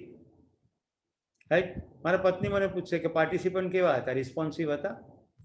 તો મારા જિંદગી બાબતનો અસંવાદ થઈ રહ્યો છે. હવે આવું જ ઓફિસમાં કોઈકની રોતી સુરત છે, તમે બોસ હો, ખભે હાથ મૂકીને કહો કે કેમ ભાઈ મૂડ આઉટ છે, કંઈ તકલીફ? તમને શું લાગે છે આવું એક ખભા પર હાથ મૂકેલો સંવાદ make the whole difference? Company છોડવાનું કામ કરનાર, જવાની તૈયારી કરનાર વ્યક્તિ ખભે હાથ મૂકતાની સાથે નિર્ણય બદલી નાખે છે. આપઘાત કરવાવાળી વ્યક્તિ બદલી નાખે છે આપઘાત કરવાનું. મિત્રો, નામ દીધા વગર કહું, એક બહુ જાણીતો સંપ્રદાય ગુજરાતનો, એના એક ટોપ સાધુ રાતે મને ફોન કરીને કે મારે તમારી આગળ મારું પાપ કબૂલવું છે, દવા લાવી દીધી છે અને પછી હું આપઘાત કરવા માગું છું. હવે રાતના 11 વાગ્યા હતા. મેં કીધું સ્વામીજી આપણે કાલે સવારે મળીએ, આપઘાતને પોસ્ટપોન કરો. હું 10 વાગે સુઈ ગયો હતો. ફોન ઉપર ફોન આવે એટલે ઉઠીને ફોન લીધો. તો કે ના, તો પછી હું મરી જઈશ. મને એ શું સમજાયું કે કોઈ એક સાધુને મરતા પહેલા મારી આગળ પાપ કબૂલવું છે, કેટલી બધી મારામાં શ્રદ્ધા અને વિશ્વાસ છે. એ તો ક્યારેક મેં એ સાધુને તાલીમ આપી હતી અને એને કારણે મારા તાલીમાર્થી હતા એટલે મને ઓળખતા. પછી હું રાત્રે ગયો. હવે તો તમે સમજી જ શક્યા હશો કે હું ગયો હોઉં તો પછી આપઘાત તો ના જ કર્યો, રાઈટ? તો એ જે આખું કન્વર્ઝેશન છે એ અતિ મહત્વનું કન્વર્ઝેશન છે ને. બે મહત્વના શબ્દો છે, ઇન્ફ્લુઅન્સ, ઇન્સ્પિરેશન. ઇન્ફ્લુઅન્સ એટલે અસર કરવી, ઇન્સ્પિરેશન એટલે પ્રેરણા કરવી. તમે ઓફિસમાં હો અને સૂચના આપો ને કામ થાય એને કહેવાય ઇન્ફ્લુઅન્સ. પગાર તમારા હાથમાં છે ભાઈ, બોસ છો તો કરે. તમે ના હો અને ઘર ઓફિસમાં કામ થાય એને કહેવાય ઇન્સ્પિરેશન, પ્રેરણા. તમારું હોવું એટલું પાવરફુલ છે કે તમે ઓફિસમાં હોવા જરૂરી નથી, તમે ગમે ત્યાં હો. રાઈટ? આપણે મેં હમણાં જે રાષ્ટ્રપતિની વાત કરી, આ ઇન્સ્પિરેશન હતા આપણા માટે. તો મિત્રો, આ ઇન્ફ્લુઅન્સ ઇન્સ્પિરેશનને સંદર્ભમાં રાખીને ઠપકા આપવાના અને એપ્રિસિએશન કરવાનું કે હું ઇન્ફ્લુઅન્સ કરી રહ્યો છું કે ઇન્સ્પાયર કરી રહ્યો છું. આપણી બંને વસ્તુ ઇન્ફ્લુએન્શિયલ પણ હોય ને ઇન્સ્પાયરિંગ બી હોય. દાખલા તરીકે હું ઠપકો આપીને બતાડું તમને. મહેન્દ્રભાઈ, તમારી જગ્યાએ હોઉં ને હું, તો હું બિલકુલ આવું ના કરું. આ ઠપકો જ છે, પણ મેં મૂકી દીધું તમારી જગ્યાએ હું, અને લાગણીથી વ્યક્ત કરી વાત. તો રેપ્રિમેન્ડ પણ આવી રીતે બદલી શકાય. પછી મિત્રો, કેટલાક કન્વર્ઝેશનની ટાઈપ્સ છે જેમાં જેવું ઓરિએન્ટેશન એવી ટાઈપ. જો ઇન્વિટેશન કન્વર્ઝેશન એટલે કોઈકને ઇન્વાઇટ કરીએ. લોકો કંકોત્રી આપવા જાય ત્યારે એ ઇન્વિટેશન કન્વર્ઝેશન છે. મીટિંગ માટે બોલાવીએ એ ઇન્વિટેશન કન્વર્ઝેશન. બિઝનેસની પ્રપોઝલ, ઇન્વિટેશન કન્વર્ઝેશન કહેવાય. પણ એનું એ કન્વર્ઝેશનમાં શું બિઝનેસ થઈ શકશે એનો એલિમેન્ટ જાય તો એને પોસિબિલિટી કન્વર્ઝેશન કહેવાય. બિઝનેસ સક્સેસફુલી થવા માટે જવાબદારી લઈએ તો એ ઓનરશિપ કન્વર્ઝેશન કહેવાય. મારા ક્લાસમેટ ચંદ્રકાંત એસીના કોમ્પ્રેસર બનાવે વટવામાં. એને દુબઈથી ઓર્ડર આવ્યો. હવે ઓર્ડર સપ્લાય રેગ્યુલર ચાલે, એવામાં ફેક્ટરીમાં પ્રોબ્લેમ થયો અને ત્યાંથી ઓર્ડરની માત્રા ડબલ થઈ ગઈ. અહીંયા ફેક્ટરીમાં પ્રોબ્લેમ થયો અને પેલા 4 વાળાએ કીધું કે મને 8 કોમ્પ્રેસર મોકલો. હવે જુઓ, મારો મિત્ર છે, એણે શું કીધું એને કે હું તમને સ્પષ્ટ કહેવા માંગુ છું, 8 નહીં 4 નહીં મોકલી શકું, કારણ કે આવું થયું છે. હું તમને ફેક્ટરીની કરંટ સિચ્યુએશનનો વિડીયો મોકલું છું અને તમે મારા જૂના ક્લાયન્ટ છો, મને તો તમારી પણ મદદ જોઈએ છે, પણ એ મદદ માટે હું તમને પછી ફોન કરીશ. શું થઈ ગયું? એમને પોતે જવાબદારી લીધી અને ક્લાયન્ટને પણ ઓનર બનાવી દીધો. આ ઓનરશિપ કન્વર્ઝેશન છે. હું તો ફેક્ટરીનો ઓનર છું, પણ ભાઈ તમે પણ ઓનર છો, તમે મને મદદ કરો, હું શું કરું? રાઈટ? હવે ક્લાયન્ટ તો દુબઈ, હવે એ શું મદદ કરવાનો હતો? પણ કમસે કમ ક્લાયન્ટ એવી વાતચીત કરી કે એને કયા સ્કેડ્યુલમાં જોઈએ છે, શું કામ એ 8 પહેલાં માગે છે. રાઈટ? તો કેટલું કામ આઉટસોર્સ કરાવીને ચંદ્રકાંતે કરાવી દીધું અને એનો ઓર્ડર ફૂલફિલ કર્યો. પણ 8 તો નહીં જ થયો, 2 કે 3 સપ્લાય કરી શક્યો. પણ છતાં એ કન્વર્ઝેશન બહુ જ ઇન્ટરેસ્ટિંગ રહ્યું. પછી ડિસેન્ટ કન્વર્ઝેશન. આ ઘણાને બિલકુલ ખબર નથી કે બધી વસ્તુમાં સહમત થવું જરૂરી નથી. તો સામેવાળા વ્યક્તિને તમે અસહમત થવાની સ્પેસ આપો છો? તમે હું મુદ્દો કહું અને છતાં તમે મારી સાથે એગ્રી ના થાવ એવી હું તમને જો સ્પેસ આપું, એવું મારું કમ્યુનિકેશન હોય તો એને ડિસેન્ટ કમ્યુનિકેશન કહેવાય. જાઓ, તમને ના પાડવાનો અધિકાર. એટલે હું મનીષની સાથે વાત કરું અને અમે બંને કોઈ પણ મુદ્દા ઉપર સહમત ના થઈએ અને વાત પૂરી થયા પછી એમ કહીએ કે ચલો વાડીલાલમાં આઈસ્ક્રીમ ખાઈએ. મિત્રો, આ એક એવા ગ્રેટ લેવલની મેચ્યોરિટી છે કે જેમાં બધાના વિચાર મારા જેવા વિચાર ના હોય એની સંપૂર્ણ સ્વીકૃતિ છે. અહમ શું કહે છે? મારા વિચારો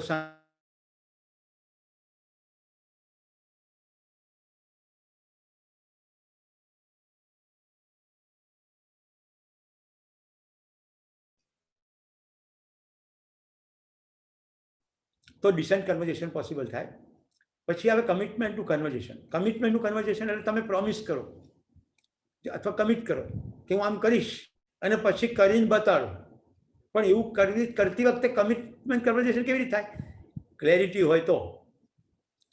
હા, હું તમને ફરી ઉદાહરણ આપું કે મારે 9 વાગે ડૉક્ટર ઝવેરીને ત્યાં પહોંચવાનું છે અને હું એમને કહું કે સાહેબ ચોક્કસ 9 વાગે હું પહોંચી જઈશ, તો આ કમિટમેન્ટનું કન્વર્ઝેશન છે. પણ મારી અંદર એ ક્લેરિટી હોવી જોઈએ કે શું હું મારા ઘરેથી 8 વાગે નીકળવાની તેવડ ધરાવું છું? સિટીમાં કર્ફ્યુ છે, ટેક્સી સર્વિસીસ બંધ છે, મારા ટાયરમાં પંચર પડ્યું છે અને હું હવામાંથી કમ્યુનિકેશન કરું એમને, હા હું આવી જઈશ. મનમાં શું છે? ફાંકો છે કે કંઈક કરીશું આપણે. એને કમિટમેન્ટ કન્વર્ઝેશન ના કહેવાય. એ પોસિબિલિટીનું કન્વર્ઝેશન હોઈ શકે. તમે એ વખતે એવું કહો કે કરંટ સિચ્યુએશન આવી છે પણ પોસિબલ છે, હું કોશિશ કરું છું, રાઈટ? કે ભાઈ મેડિકલ ટ્રીટમેન્ટ અંતર્ગત પોલીસ ડિપાર્ટમેન્ટનો કોન્ટેક્ટ કરું અને ટેક્સીને હું પરમિટ કરાવું અને હું આવું. એના માટે હું સવારે 6 વાગ્યાથી કામ કરીશ, હું પહોંચી જઈશ. અને છેલ્લું ગિફ્ટ કન્વર્ઝેશન. મિત્રો, તમે બધા આવ્યા પીબીએનના આમંત્રણને માન આપીને. અત્યારે 79 લોકો મારી સામે ઉપસ્થિત છો. This is a gift to me. મારે મારી જાતને અભિવ્યક્ત કરવી હોય પણ હું દિવાલ સામે ના કરી શકું ને. Thank you all. So that is gift. You are gift to me. આપણે કોઈકને મળીએ ત્યારે આપણા શબ્દો શાંતિ પ્રમાણે એવા હોય, હળવાશ પ્રમાણે એવા હોય, સામેવાળાને ઉત્સાહ આહલાદ પૂરો પાડે એવા હોય, તો એ ગિફ્ટ કન્વર્ઝેશન છે. અને ગિફ્ટ કન્વર્ઝેશનની શરૂઆત થઈ જાય વ્યક્તિના આવવા સાથે, કશું બોલ્યા પહેલા. બહુ જાણીતા હાસ્ય લેખક વિનોદ ભટ્ટ, મારા મિત્ર દર્શનના પિતાજીનું નામ રણછોડભાઈ. રણછોડભાઈ અને વિનોદભાઈ મિત્રો. તો વિનોદભાઈની કેવી રીતે એન્ટ્રી થાય? બારી ખુલ્લી હોય તો બારીમાંથી અને બારણું ખુલ્લું હોય તો બારણામાંથી 50 પૈસા કે રૂપિયાનો સિક્કો નાખે વિનોદભાઈ. એટલે ખણખણાટ અવાજ આવે અને પછી જોરથી બોલે, રણછોડ રાય કી જય. એટલે આખા ઘરમાં ખબર પડે કે વિનોદ ભટ્ટ આવ્યા. This is A gift conversion. સામાન્ય રીતે બી ઘંટડી વગાડીને માણસ આવી શકે, પણ આવી રીતે કેમ આવે? મિત્રો, ધીસ ઇઝ ગિફ્ટ. આપણે આપણી ઉપસ્થિતિ થકી સામેવાળાની જિંદગીમાં શું થોડી હળવાશ, પ્રકાશ લાવી શકીએ છીએ? સો ધીસ વોઝ સેકન્ડ ઓ. અને હવે ફાઇનલી એલ. એલ એટલે listening. Okay. L stands for listening, L stands for life, L stands for love. ત્રણેયને ભેગું કરીને સમજીએ. જો બોલવામાં પાવરધા છીએ તો લિસનિંગમાં પાવરધા થવાની શું જરૂર? તો એ પ્રશ્નોનો જવાબ છે, લિસનિંગમાં પાવરધા થયા વગર બોલવામાં પાવરધાપણું આવશે જ નહીં. ઇમ્પોસિબલ. કારણ કે કોમ્યુનિકેશનમાં મેં કહ્યું છે તો તમારા લોકોને સાંભળ્યા વગર ચાલશે નહીં. એમને નહીં સાંભળો તો એમના મનની ખબર કેવી રીતે પડશે કે એમના મનમાં શું ચાલે છે? એ નહીં ખબર પડે તો તમે એમના મનના વિચાર માટે શું વિચારશો? તો તમે શું બોલશો? એટલે લિસનિંગ પહેલા.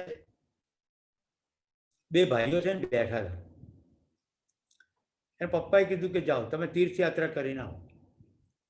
એટલે એક ભાઈ છે ને પોતાની ઇન્ડિગો કાઢી અને ઉપડી ગયા તીર્થયાત્રા કરવા. એમનું નામ કાર્તિકેય. અને બીજા ભાઈ હતા ને એમણે માતા પિતાને ફરતે 3 આંટા મારી દીધા. એમનું નામ ગણેશજી. ગણેશજીનો ચહેરો યાદ કરો, તમને ક્યાંય એમાં મોઢું દેખાશે નહીં. સૂંઢ એટલે પરિસ્થિતિ સૂંઘવી. આંખો એટલે ઝીણી ઝીણી ડિટેલ પણ નજરઅંદાજ ના કરવી. બહુ વિશાળતા રાખવી, મોટું પેટ અને મોટા કાન, ખૂબ સાંભળવું. શંકરદાદાની વાત એમણે સાંભળી અને કાર્તિકેય ભાઈએ ન સાંભળી. કાર્તિકેયના કાનમાં ગયું એને કહેવાય હિયરિંગ. ગણેશજીએ જે કર્યું એને કહેવાય લિસનિંગ. અહીંયા બધી વાત લિસનિંગની થઈ રહી.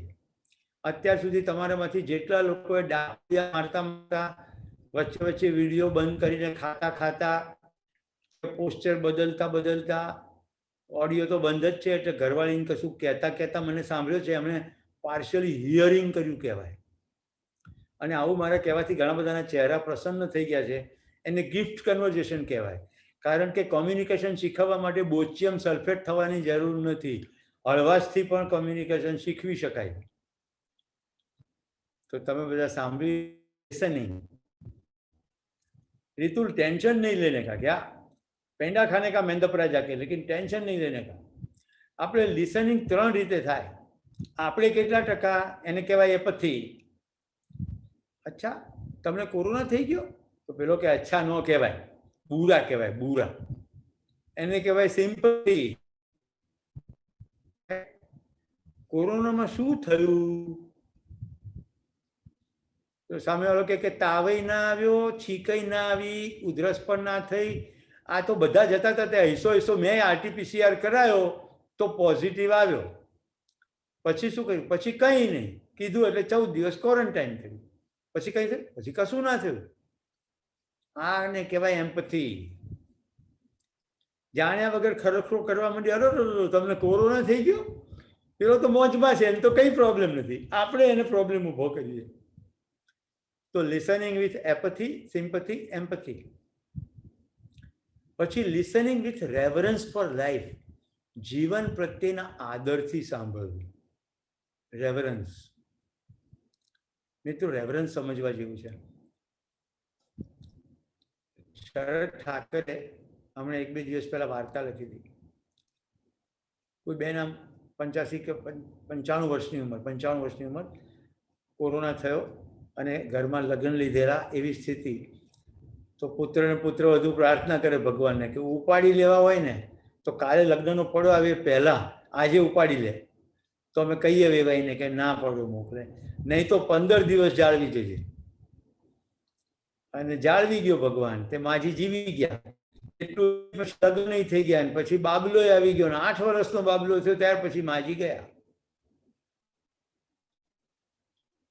હવે આવી આપણને ખબર પડી ગઈ તો કોઈ પણ માણસને કોરોના થયો હોય અને હોસ્પિટલમાં ડચકાપી ખાતો હોય તો પણ પોઝિટિવિટીના સ્ટેટમેન્ટ નીકળે, એને રેવરન્સ ફોર લાઈફ કહેવાય.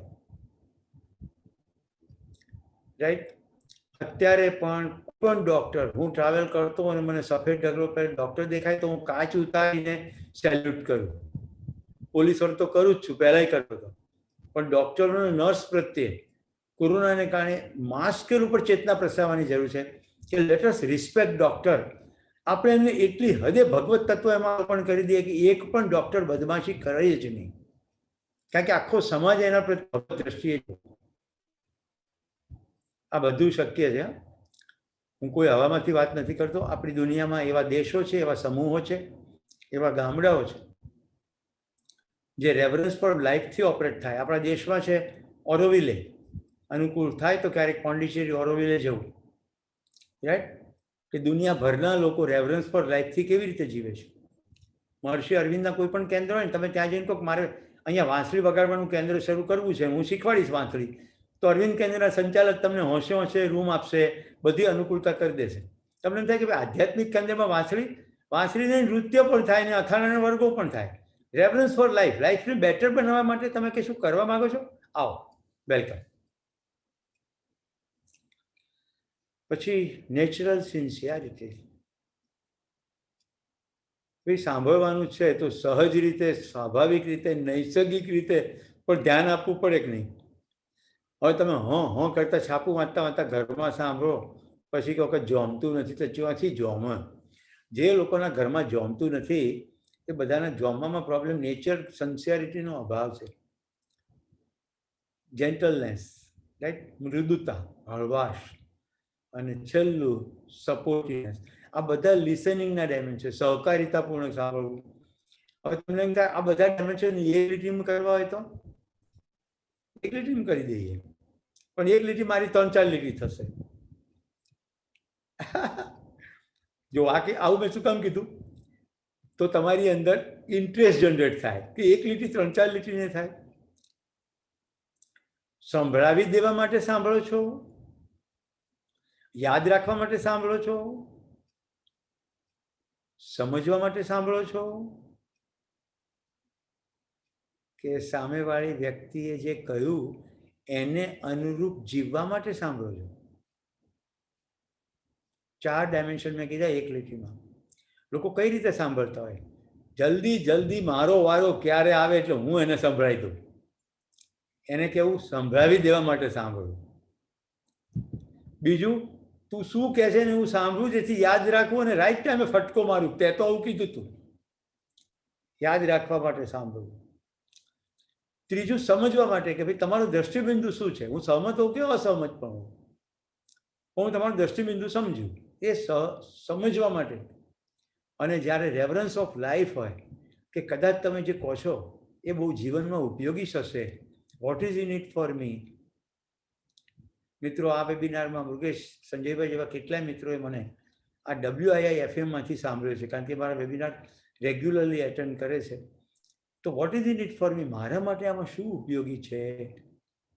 આ એંગલથી જ્યારે તમે સાંભળો ત્યારે ખરા અર્થમાં સાંભળ્યું કહેવાય. અને એ છે જીવવા માટે સાંભળ્યું. કારણ કે સવારે જીવવાનું આપણે છે. આનંદ, ઉત્સવ, ખુશી, પ્રેમ આ બધું આપણી અંદર છે. તો સાંભળવાની આખી પ્રક્રિયા પણ આપણી અંદર એનું પ્રતિઘોષ કરે એવી હોવી જોઈએ.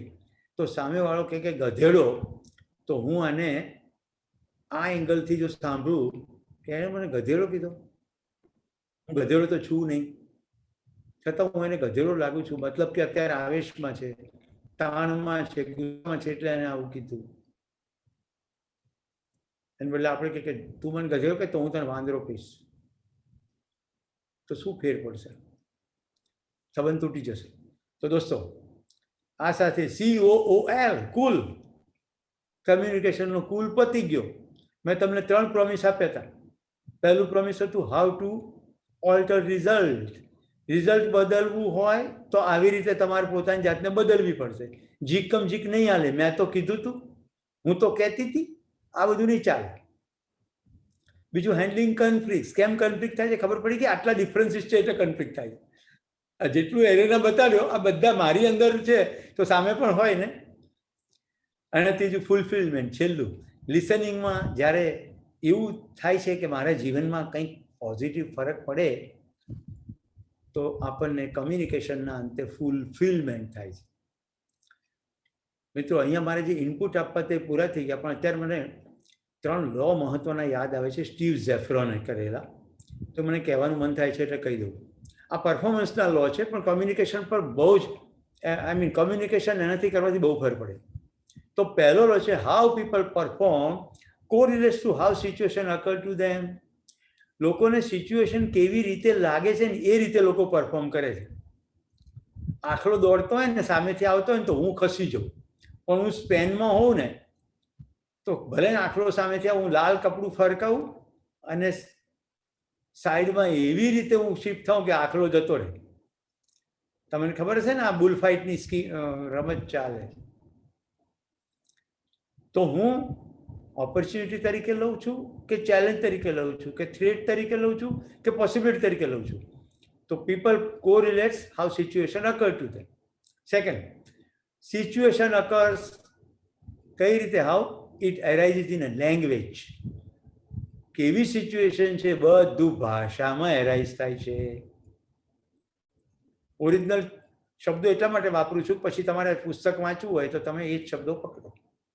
અને ત્રીજું, જેની પર મેં અત્યાર સુધી કથા કરી, future based language transforms how situation occur to people. જે ભાષામાં ભવિષ્ય છે એ ભાષાથી જ લોકો સિચ્યુએશનને બદલી શકે છે. એટલે બોલનાર વ્યક્તિના ભાષામાં ફ્યુચરિસ્ટિક હોય ને તો સાંભળનારની અંદર ટ્રાન્સફોર્મેશન આવે. હવે તમારી સરળતા માટે ફ્યુચરિસ્ટિક કેવી હોય? તો સ્ટ્રક્ચર હોય કે ભાઈ હું સિવિલ એન્જિનિયર છું, મારે બિલ્ડિંગ બનાવવાનું છે, તો મારા મનમાં પહેલેથી સ્ટ્રક્ચર હોય, બ્લુપ્રિન્ટ હોય. તો કમ્યુનિકેટ કરતા પહેલા મારી અંદર બી સ્ટ્રક્ચર હોય કે હું કઈ રીતે આને કહીશ. પછી સિક્વન્સ હોય કે પહેલો પોઈન્ટ, બીજો પોઈન્ટ, ત્રીજો પોઈન્ટ.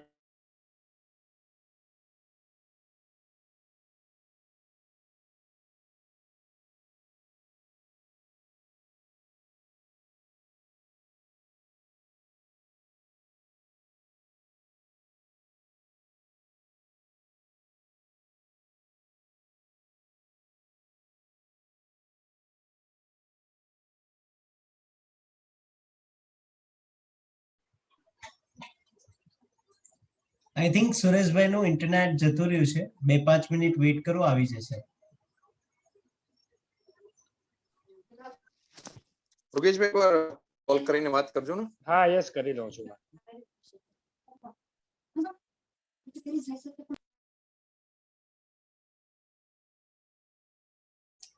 ત્યાં સુધી કોઈના ક્વેશ્ચન્સ હોય તો એ ચેટમાં લખી શકે, તો એક સાથે પછી ક્વેશ્ચન્સ લઈ શકાય.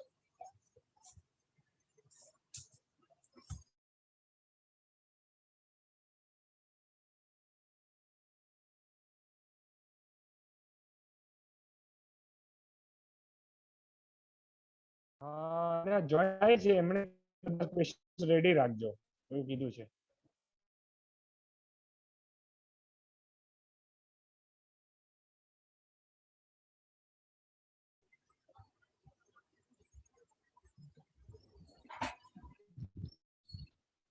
रुकावट के लिए खेद है.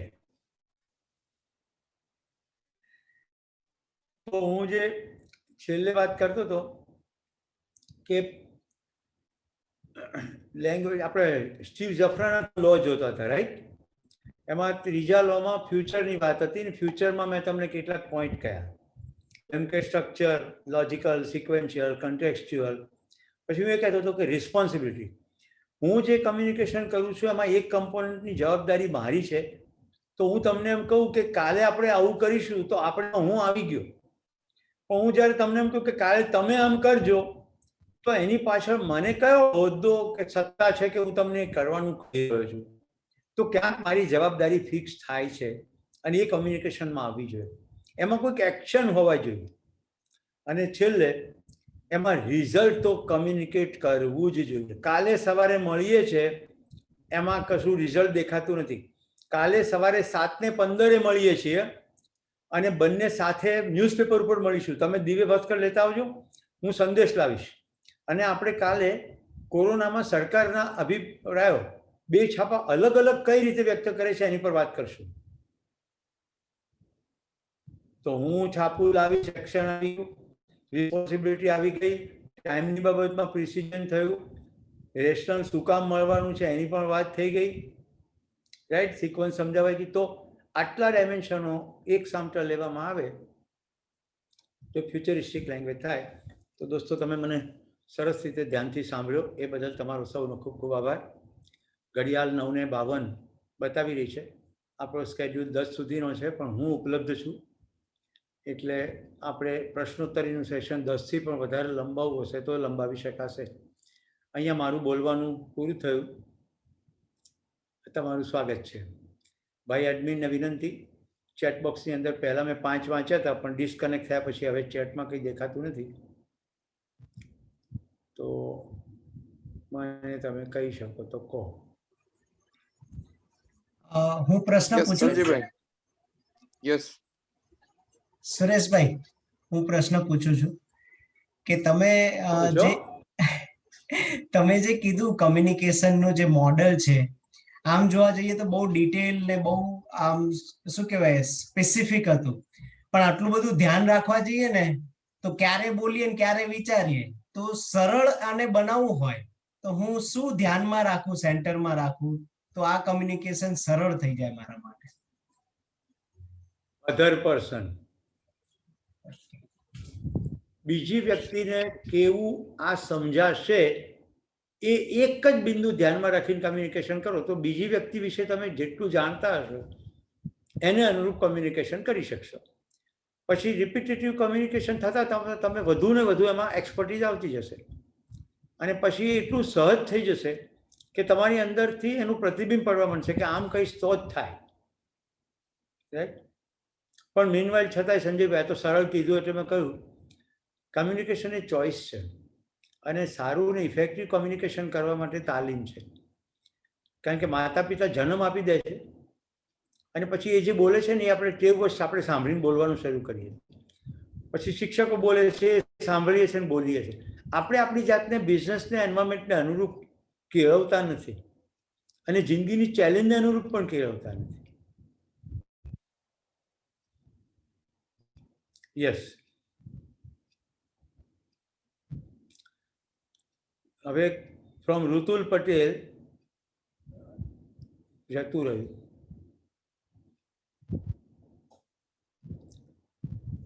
ઋતુલભાઈનો કોઈ ચેટ આવ્યો છે.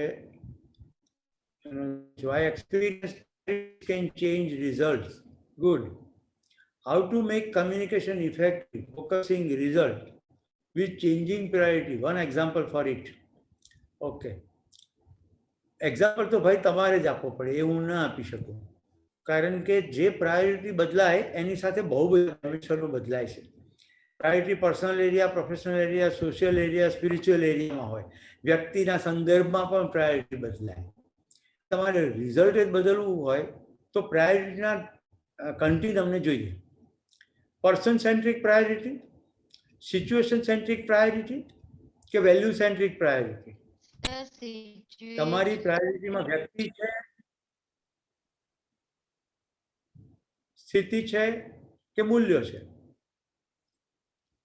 Sir situation. મારું એવું સજેશન.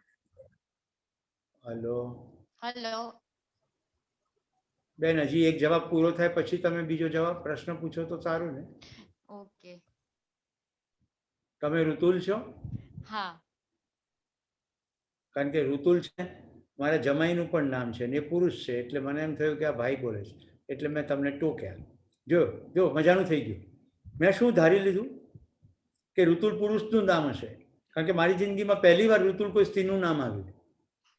તો જેટલું હવે મને ખબર પડી, હવે સંજયભાઈ પ્રશ્ન પૂછ્યો હતો ને, આ અધર ઓરિએન્ટેડનું આ ઉત્તમ ઉદાહરણ છે કે હવે સામેવાળા વ્યક્તિના નામથી માની ના લેવું કે પુરુષ કે સ્ત્રી હશે. This other oriented approach. હવે ઋતુલ પૂછો તમે, બોલો. સર એ જ મારો જે ક્વેશ્ચન છે એ જ છે, સિચ્યુએશન પ્રાયોરિટી બદલે જાય એટલે સિચ્યુએશન બદલાઈ જાય છે અને એના લીધે રિઝલ્ટ પણ બદલાઈ જાય છે. એ તો તમે કહી રહ્યા છો ને, પૂછી નથી રહ્યા. યસ. તમારું પૂછવાનું તો એ છે કે કમ્યુનિકેશન કેવી રીતે ઇફેક્ટિવ કરવું જ્યારે પ્રાયોરિટી બદલાઈ જાય. તો પ્રાયોરિટી બદલાઈ જાય ત્યારે તમારે પોતાને નહીં બદલાવવું પડે? હા. રાઈટ. હવે હું એક ઉદાહરણ, તમે કીધું જ છે તો એક તાજેતરનું ઉદાહરણ તમને કહું છું. હું મારા ઘરમાં બેઠો બેઠો કોઈ મારા વિદ્યાર્થી સાથે વાત કરું છું અને એ જ વખતે મારા પિતાજીને દાખલ કર્યા છે દવાખાનામાં, ત્યાંથી ડૉક્ટરનો ફોન આવે છે. તો પ્રાયોરિટી બદલાઈ ગઈ કે નહીં બદલાઈ ગઈ? હવે પ્રાયોરિટીમાં ચાલુ વાત અધૂરી રાખીને મારે ડૉક્ટર સાથે વાત કરવાની છે. હવે હું બદલાઈશ કે નહીં? વિદ્યાર્થીને તો હું ઉપદેશાત્મક ભાષામાં વાત કરું છું. ડૉક્ટરનો ફોન છે, મારો ઉપદેશાત્મક ભાષા ચાલશે ખરી કે ડૉક્ટર તમારે તો રેમડેસિવિર આપી જ દેવી જોઈએ, હજી સુધી રેમડેસિવિર કેમ નથી આપી? જ્યારે કે ડૉક્ટર મને ફોનમાં એવું કહે છે કે રેમડેસિવિર હજી સુધી નથી આપી. તો મારે પ્રાયોરિટી બદલાઈ જશે. હવે મારે કમ્યુનિકેશન માટે મારી જાતને બદલવી પડશે કે સાહેબ હું એમાં એવું શું કરી શકું કે તમે રેમડેસિવિર આપી શકો? તો ડૉક્ટર બોલ્યા કે એએમસીને અમે એપ્લિકેશન કરી છે અને સરકાર ઉપર જ બધો આધાર છે. એએમસીને સરકારે ફ્લોટ આપ્યો છે, એ પ્રમાણે ફાળવશે. તો સાહેબ મને તમારી પર ભરોસો છે, આપ યોગ્ય કરજો. ખ્યાલ આવે છે? હવે હું એએમસીના કોઈ અધિકારીને ઓળખતો હોઉં તો ફોન કરીને કહી શકું કે સાહેબ આવી સ્થિતિ છે, મારા પિતાજીને રેમડેસિવિર જોઈએ છે, રિક્વેસ્ટ કરી છે, પણ આ હોસ્પિટલમાં હજી રેમડેસિવિર પહોંચી નથી. આપણાથી તપાસ થઈ શકે તો જુઓ ને કે રિક્વેસ્ટ પ્રોસેસ તો થઈ છે કે નહીં. ક્યાંક એવું તો નથી કે રિક્વેસ્ટ પ્રોસેસ જ ના થઈ હોય. તો જો ત્રીજી પ્રાયોરિટી થઈ ગઈ. એએમસીમાં મારે રિક્વેસ્ટ કરવી પડશે, ડૉક્ટરની સામે મારે સરેન્ડર થવું પડશે અને વિદ્યાર્થી સામે મારે પ્રિસ્ક્રિપ્ટિવ, ડિસ્ક્રિપ્ટિવ, ડોમિનેટિવ થવું પડશે. એટલે મારે જ બદલાવવું પડશે સર્વાય. આઈ થિંક ઋતુલ હું તમને સમજાવી શક્યો છું બરાબર? યસ, એટલે પ્રાયોરિટી તમારી ક્લિયર થઈ જવી જોઈએ. એક્ઝેક્ટલી. પ્રાયોરિટી સ્પષ્ટ થવી જોઈએ અને બધી કન્ટેક્ટ સાથે પ્રાયોરિટી ક્લિયર થવી જોઈએ. મેં તમને સંદર્ભ પણ કહ્યા. જે સંદર્ભમાં છે ને. તમે ક્યાં છો? સુરત છો ઋતુલ? હા, સુરત છું. Okay, good. Yes, Rajesh Patel કે છે. હા, વેસુમાં છો?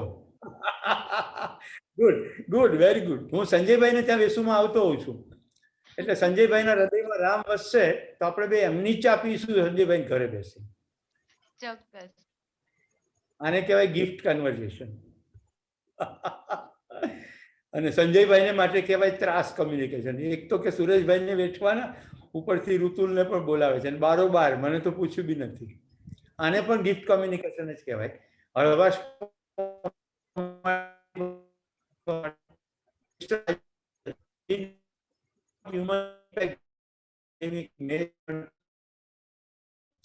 પહેલા તો કોઈ હ્યુમન ઇમ્પેક્ટ નથી. આ બધી મલ્ટિપલ એંગલથી જોડાવી પડશે ઇમ્પેક્ટને તમારે. ખાલી હ્યુમન ઇમ્પેક્ટ બોલો તો બહુ કન્ફ્યુઝન થઈ જાય. પણ દાખલા તરીકે મારા ત્યાં નીલગાય ગાંધીનગરના વગડામાં રહેતી હતી. કોરોના થયો ને લોકડાઉન થયું તો નીલગાય મારા ઘર પાસે આવે છે. મારા બગીચામાં એક પણ મોર નહોતો આવતો, અત્યારે 10 થી 12 મોર છે. તો હ્યુમન ઇમ્પેક્ટ છે કે હ્યુમન ઇન્ટરવેન્શન બંધ થઈ ગયું એટલે નેચરલ ઇમ્પેક્ટ છે. રાઈટ, પાણી સાફ થઈ ગયા એટલે મલ્ટિપલ એંગલથી જોઈએ. એટલે તમારો પ્રશ્ન તમે ઓડિયો ઓન કરીને પૂછો, કારણ કે લિંગ્વિસ્ટિકલી પણ એ બરાબર નથી. What human impact this corona pandemic made on our society. અને આવી રીતે તમે પૂછવા માંગતા હો કે what corona made impact on our society, તો હું તમને વિશેષ જવાબ આપીશ.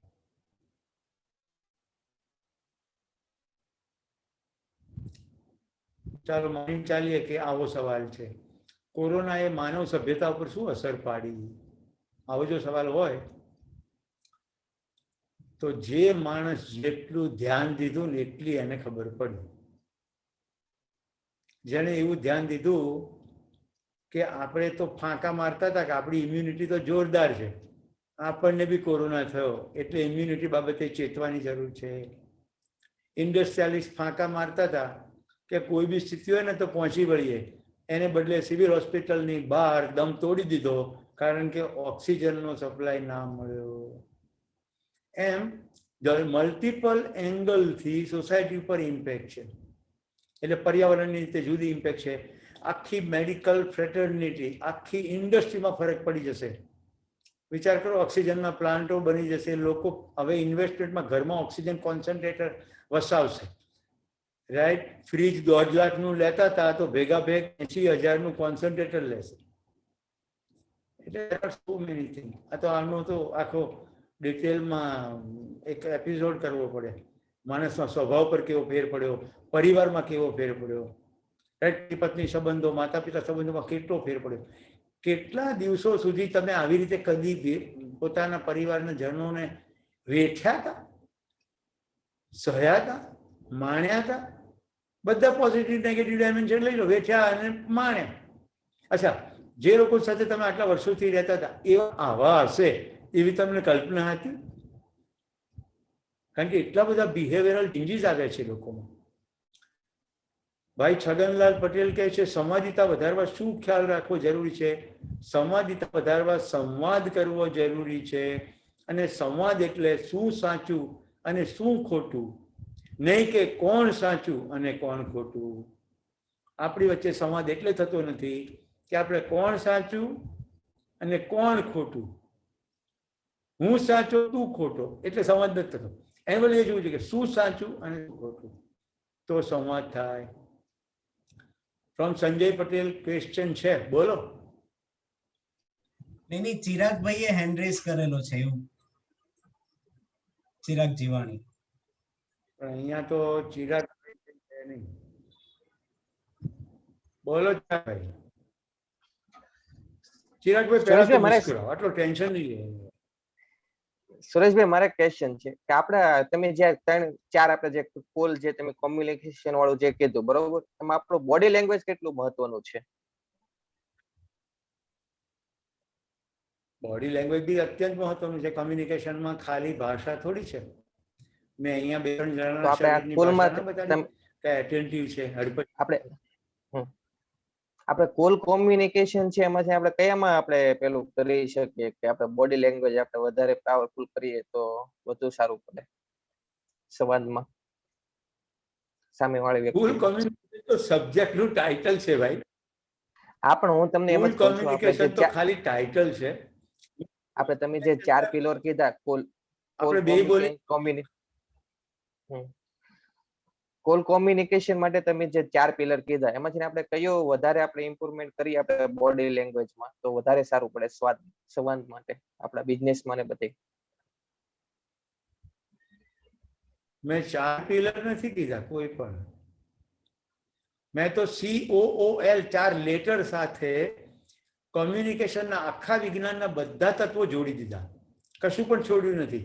ટોટલ સાયન્સમાં COOL માં મૂક્યું એટલે ક્લબ કરી દીધું કે C ની અંદર બધા C થી શરૂ થતા લીધા, O માં O થી શરૂ થતા લીધા, એવી રીતે કર્યું. પણ તમારો મુદ્દો ખાલી આટલો લઈ શકીએ કે બોડી લેંગ્વેજનો કેવો રોલ, તો કોમ્યુનિકેશન કર્યા વગર રહેતા નથી એવું પહેલા જ શરૂઆતમાં જ કહ્યું.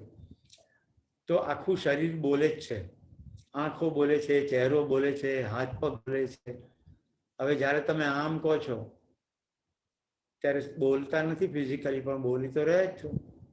આ બોલવું છે શરીરની ભાષા કે આ સરસ છે, એપ્રિશિએટ કર્યું, રાઈટ. મારો ચહેરો પ્રસન્ન છે એની જગ્યાએ હું આમ ચહેરો કરું તો શું થશે?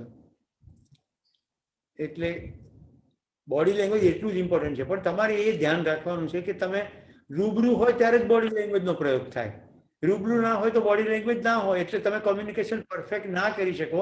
એટલે વધારે સતર્ક રહેવું પડે. જે વાત હું તમને રૂબરૂ સરસ રીતે કહી શકું એ હું તમને ઈમેલથી ના કહી શકું, એ હું તમને ફોનમાં ના કહી શકું. ઘણા લોકો ફોનમાં એમ કહે કે મૃગેશને ઘરે જવું હોય ને તો પછી ત્યાંથી આમ વળી જજો. હવે આમ વળી જજો એટલે શું?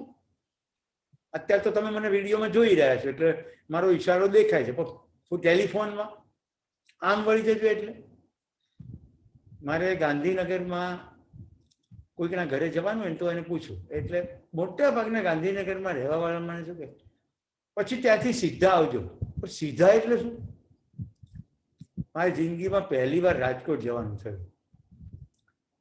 તો રાજકોટમાં જેને ઘરે જવાનું તો એને કીધું કે રાજકોટમાં પ્રવેશ કરો ને ત્યાર પછી તમે સીધા આવજો. મેં કીધું સારું. એટલે રાજકોટમાં પ્રવેશ કરો ને તો સામે નાગરિક સહકારી બેંકનું મકાન આવ્યું. રોડનો પૂરા થયા પછી એક ડાબી તરફ કાલાવાડ તરફ જાય ને જમણો રાજકોટ તરફ જાય. એટલે મેં ત્યાંથી એને ફોન કર્યો. મેં કીધું હવે કઈ તરફ જવું? આમાં લખ્યું છે બેંક, તો બેંકમાં જવા દઉં સીધી ગાડી? સીધા આવજો કહો છો તો. હવે એવું એમ માનીને જ ચાલે છે કે રાજકોટ તરફ જ જશે ને. ના, બિલકુલ જરૂરી નથી. કાલાવાડ તરફ જતો રસ્તો આગળથી શોર્ટકટ રાજકોટ તરફ લઈ જતો હોય. તમારું ઘર ક્યાં પડશે શું ખબર?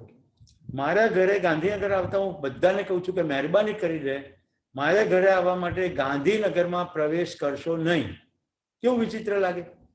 કારણ કે મારું ઘર ગાંધીનગરમાં એવા લોકેશન પર છે જે ગાંધીનગરનો છેડો છે અને જ્યાંથી દહેગામ જવાય. વધુમાં મારા ઘરે પહોંચતા 15 થી 16 મિનિટ થાય જો તમે ગાંધીનગર ઘર સિટીમાં બેસી જાઓ. પણ જો ના બેસો તો 4 મિનિટમાં મારા ઘરે આવી જાઓ. કારણ કે સચિવાલય પણ નહીં, મેઇન રોડ પણ નહીં, મિનિસ્ટર જે રોડ ઉપર રહે છે, જે મોસ્ટ VIP રોડ છે, એ રોડ ઉપર 3.5 મિનિટમાં તમે મારા ઘરે પહોંચી શકો છો. હવે બધું ધારીને ચાલીએ કે ગાંધીનગર જવું એટલે ગાંધીનગર, ના, એવું નથી હોતું. એટલે બોડી લેંગ્વેજ રૂબરૂમાં ઘણો ફેર પાડે. એબ્સન્સમાં તમારે બોડી લેંગ્વેજ નથી એનું ધ્યાન રાખીને કમ્યુનિકેશન કરવું પડે. નેક્સ્ટ ચેટ છે છગનલાલ પટેલ.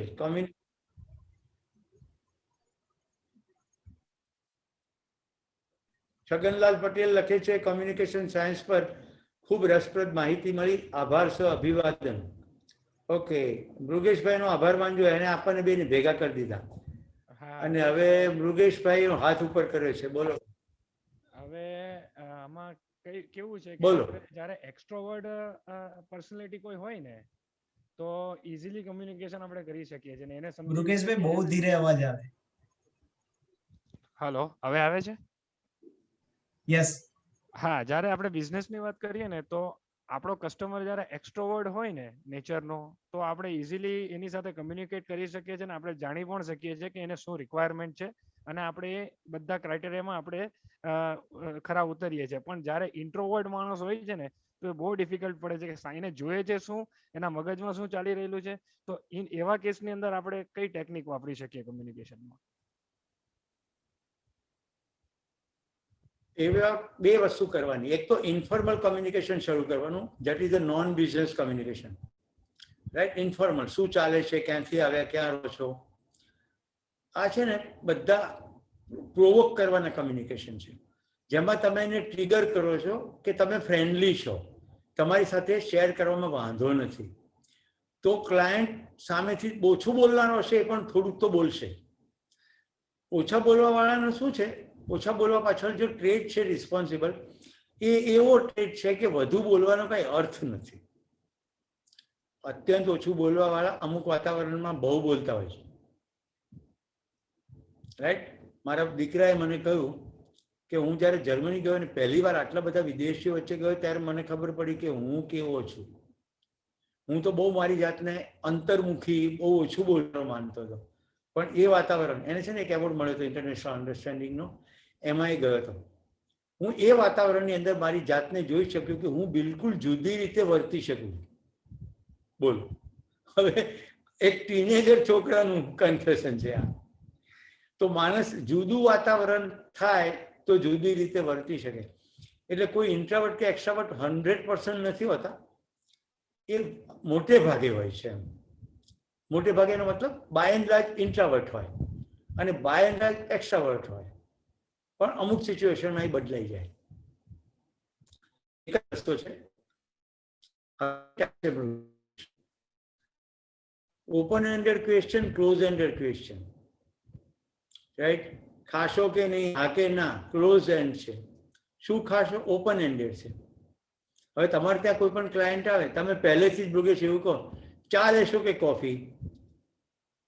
બેમાંથી કોઈ, જે માણસ પીતો ના હોય તો બંધ જ થઈ જાય ને. આમે બોલતો નથી, ઇન્ટ્રાવર્ટ છે, અને એમાં તમે એવો બોમ્બ ગોળો ફેંક્યો છે કે એને શું બોલવાનું, એટલે કે ના કશું નહીં. પણ જો તમે એમ કહો કે તમે શું લેશો, ઠંડુ કે ગરમ, મારા જેવાને તો એવું ના પૂછાય, તમારે એક જ પૂછવું પડે કે શું લેશો. તો હું તો એમ કહું કે પીઝા મગાવો, ભૂખ લાગી છે. ઠંડુ ગરમમાં પતાવો તો નહીં ચાલે. જોકે હું બધી જગ્યાએ નથી કહેતો, એ તો ડિપેન્ડ કરે છે મારા ત્યાં સંબંધનું સૂત્ર શું છે, રાઈટ? પણ હું એટલું ખરું કે સામેવાળાને પારખી જાઉં તો ફ્રેન્કલી જેવું ખરું. અને આ જ શીખ્યું કહું. વલ્લભ વિદ્યાનગરના એક પ્રોફેસર સુરેશભાઈ પરીખ, એ મને સુરતની વીર નર્મદ યુનિવર્સિટીમાં લઈ ગયા હતા. તો ત્યાંના વાઇસ ચાન્સેલરે, એ વખતના વાઇસ ચાન્સેલરે અમારા માટે ચા મગાવી. ચા આવીને સુરેશભાઈ વરસી પડ્યા અને વીસીને ખખડાવ્યા. હું એકદમ ડઘાઈ ગયો મારી હાજરીમાં, એટલે એક થર્ડ પાર્ટીની હાજરીમાં વીસીને સુરેશભાઈ ખખડાવી નાખ્યા કે તમને શરમ નથી આવતી, ચા સાથે બિસ્કિટ તો આવવા જોઈએ ને. પછી મેં સુરેશભાઈને મીટિંગ પત્યા પછી કીધું કે કાકા તમે આવું કેમ કર્યું? તો કે મારો તો વિદ્યાર્થી છે, મારો તો હક છે બધું કહેવાનું, અને એટલી તો અક્કલ હોવી જોઈએ ને કે મહેમાન ગાંધીનગરથી સવારની ટ્રેનમાં આવે છે અને ચા, એકલી ચા મૂકે છે અને બિસ્કિટ આપવાની ખબર પડવી જોઈએ. આ તો કે તમે હતા એટલું ઓછું કીધું, હજી તો એને ફોનથી વધારે કકડાવીશ કે વાઇસ ચાન્સેલર પદે બેઠો છે, આટલી અક્કલ નથી ચાલતી, મહેમાનગતિ કેવી રીતે થાય? હવે હું એમાંથી એ શીખ્યો કે આપણી જરૂરિયાત ફ્રેન્કલી કહી દેવી. તે દિવસે તો સુરેશ કાકા બહુ સારા લાગે, કકડીને ભૂખ લાગી હતી, મારે ચા બિલકુલ નહોતી પીવી, કારણ કે હું રેલવે સ્ટેશનથી સીધો ગયો હતો અને મને ખાવું જ તું. એટલે મેં કાકા સારું થઈ ગયું તમે બિસ્કિટ મગાવેલી, તો આ પેટમાં મને ચા વાગત. એની અધર ક્વેશ્ચન? પરેશ તેજાની.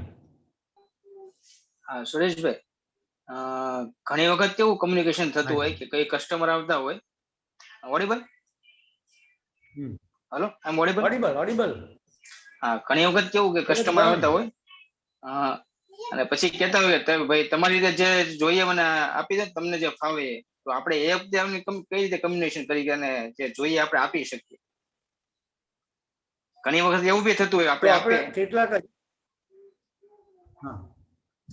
જો તમારે પ્રોએક્ટિવ ક્વેશ્ચન તો પૂછવા જ પડશે કે સારું હું તમને આપી દઉં છું, પણ મને તો તમને કેવા રંગો ગમે? ફોર એક્ઝામ્પલ આઈટમ રંગીની છે, સુરેશભાઈ એમનો ડેરી કોઈ ડોન સાઇઝ રિલેટેડ છે. સુરેશભાઈ એમનો ડેરી ડોન આઈસ્ક્રીમ નો બિઝનેસ છે, એટલે તમને વધારે આઈડિયા આવશે. Okay good. તો તમે આઈસ્ક્રીમ નો બિઝનેસ છે તો બિલકુલ કહી શકો તમે વધુ મીઠું પસંદ કરો કે ઓછું, રાઈટ? તમને સ્વીટની અંદર નટ્સ ગમે કે ના ગમે? એટલે આઈસ્ક્રીમમાં નટ્સ ફ્રૂટ બેઝ ગમે કે આર્ટિફિશિયલ ફ્લેવર ગમે? એવું તો પ્રશ્નો પૂછી જ શકાય. ઓકે. અને બીજી વસ્તુ તમે જુઓ એનું આજુબાજુ કોણ છે. સમજો કે સાથે નાનું બાળક છે, રાઈટ? હવે સાથે ફ્રૂટી કામ છે, તો તમને શું ગમશે? તો પેલો નક્કી કહી શકે કે મને કાજુ કતરી. એવું પણ કરી શકાય.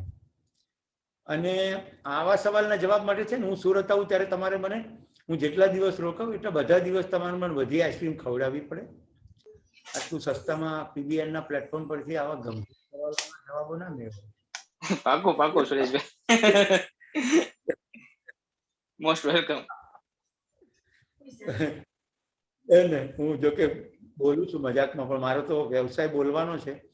એટલે મારી મેડિકલ એડવાઇસ એવી છે, જે દિવસે બોલવાનું ના હોય એ દિવસે હું આઈસ્ક્રીમ બરાબર દબાઈને ખાઈ શકું.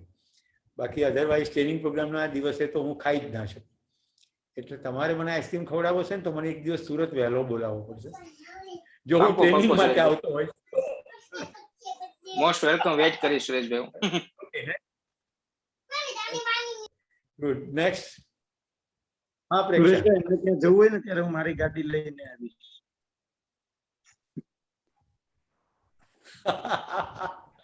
વાહ વાહ, વેરી ગુડ. સર, જે ઇન્ટ્રોવર્ટ હોય એને ઓપન હોય તો કઈ પ્રોસેસ હોય એના માટે? મને અડધો સવાલ ના સમજાયો, આગળનું નથી સમજાયું. સર, જે માણસ ઇન્ટ્રોવર્ટ હોય અને એને ઓપનનેસ લાવી હોય તો કઈ પ્રોસેસ હોય?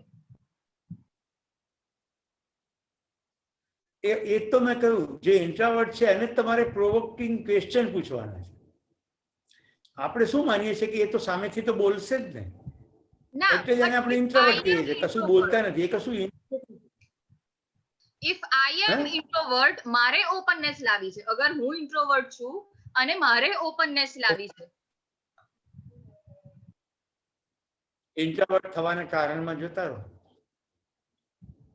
ઇન્ટ્રાવર્ટ થવાના કારણમાં ઊંડાણથી જુઓ. બોલવાની આવશ્યકતા નથી લાગતી, બોલવાનું યોગ્ય નથી લાગતું, સામેવાળી વ્યક્તિ સમજશે નહીં એવી ધારણા છે, બોલવાનો કશો અર્થ નથી, આવું કંઈક તો છે જ. અથવા જ્યારે તમે જન્મ્યા તે જ વખતથી કેટલોક ટ્રેટ છે અને ક્યાંક પરવરિશ દરમિયાન એ ટ્રેટ દ્રઢ થયો છે.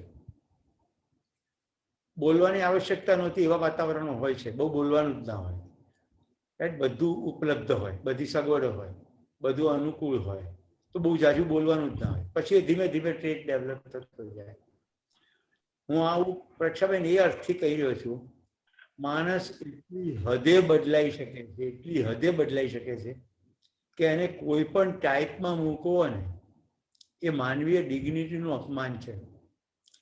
હું તમને ગાંધીજીનું એક મારું પ્રિય વાક્ય કહું, જે કદી બન્યું નથી એ કદી ભવિષ્યમાં પણ બનશે નહીં એવું માનવું એ માનવીય ગરિમાનું અપમાન છે. એટલે આખી જિંદગી ઇન્ટ્રાવર્ટ રહેલો માણસ એક્સ્ટ્રાવર્ટ બની જાય તો આપણે એમ થાય તો પહેલા ઇન્ટ્રાવર્ટ હતો, પણ એવું હતું નહીં. આપણે એને ટાઈપમાં મૂકી દઈએ. એટલે મેં શબ્દ વાપર્યો તો બાય એન્ડ લાર્જ. હું આટલું બોલું છું, તમે તો મારા સંપર્કમાં પણ છો.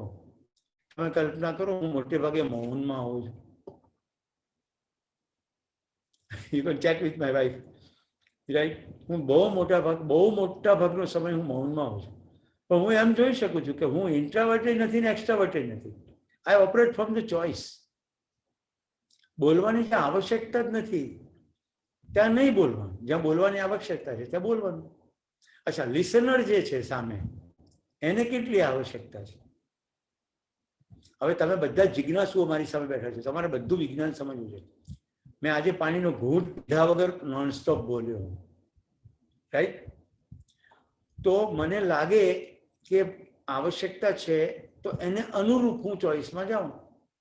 હવે સામે સભા હોય પણ સાંભળનાર જ ના હોય તો મને અહેસાસ થાય છે શિક્ષક તરીકે, બોડી લેંગ્વેજથી ખબર પડી જાય કે આ લોકોને લિસનિંગનો મોડ નથી, કે મને લિસનિંગનો મોડ નથી, કે આજે લિસનિંગનો મોડ નથી. તમને તો મહેમાન તરીકે ઘણીવાર બોલાવવામાં આવતા હોય ને, ઘણીવાર શોભાના ગાંઠિયાની જેમ બેસાડવામાં આવે. અમે આવીએ નહીં ત્યાં સુધી અમને ખબર જ ના હોય કે અમારું શું રોલ છે. ત્યાં પહોંચ્યા પછી ખબર પડે કે અચ્છા આપણો ઉપયોગ કરવામાં આવી રહ્યો છે કે આ સુરેશભાઈના નામ પર પ્રોગ્રામ થઈ જશે એટલે લોકો આવી જાય. પણ લોકોને ખાલી બીજું જ બધું સાંભળવામાં રસ જ ના હોય. મને જ સાંભળવામાં રસ હોય, ઉરિયો ચાલતો હોય. એટલે પછી મારે જ્યારે વાત મૂકવાની આવે ત્યારે ઓડિયન્સ સાયલન્ટ થઈ ગયું હોય, પણ એની પહેલા જો મારી બાજુમાં કોઈ બેઠું હોય તો મૂંઝવણમાં મુકાઈ જાય કે આ ઓડિયન્સને સામે સુરેશભાઈ હવે શું બોલશે. ડિપેન્ડ કરે, કોઈ મને ના ઓળખતો એ ઓડિયન્સમાં પણ મારે જવાનું થયું. લોકોને સાંભળવાની તૈયારી જ ના હોય. સામાજિક પ્રોગ્રામોમાં એવું બહુ બને. તો પછી બોલવાનું શરૂ કરીએ ત્યારે શરૂઆતની 2-5 મિનિટ એવું થાય, પછી તો अपन का भी थोड़ा जादू होता है ना. પછી આપણી અભિવ્યક્તિ જાદુ કરે. આપણો ભાવ, સચ્ચાઈ, ટ્રાન્સપરન્સી, કોંગ્રુઅન્સ. ઓકે, હવે કોઈ ક્વેશ્ચન?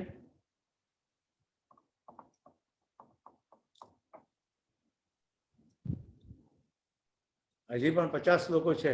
વન્ડરફુલ. આ પીબીએન બેટા હોસ્ટ કરી રહ્યું છે, પણ હું જાણવા માંગુ છું કે પીબીએન આલ્ફા કે બીજા સિટીમાંથી છે આમાં લોકો? યસ સુરેશભાઈ, આલ્ફા સુરત સિવાય? સુરતના બધા જ છે. 4 ચેપ્ટર છે. Okay, very good. Alpha raise hand. Yes, alpha Hiren Gorasiya. બોલો હિરેનભાઈ.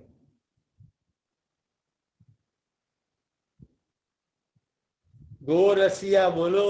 ગોરસ. યસ સુરેશભાઈ. બોલો બોલો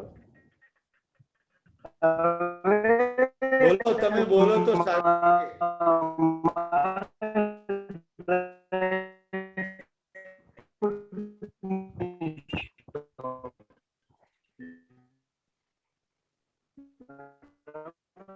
સુરેશ કે તારું ઇન્ટરનેટ ઇન્ટ્રોવર્ટ છે.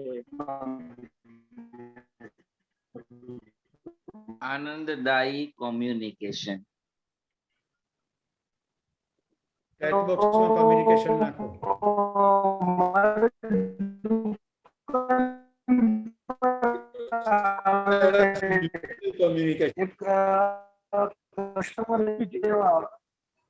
હિરેનભાઈ તમે વિડિયો બંધ કરીને બોલો. વિડિયો બંધ કરીને બોલો તો આવશે અવાજ.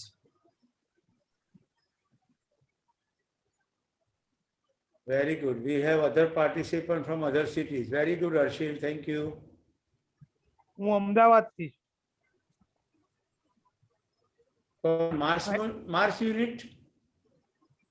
મહેન્દ્ર શાહ. કયું યુનિટ પીબીએન? મુંબઈ થી છગન પટેલ. અરે વાહ, વેરી ગુડ.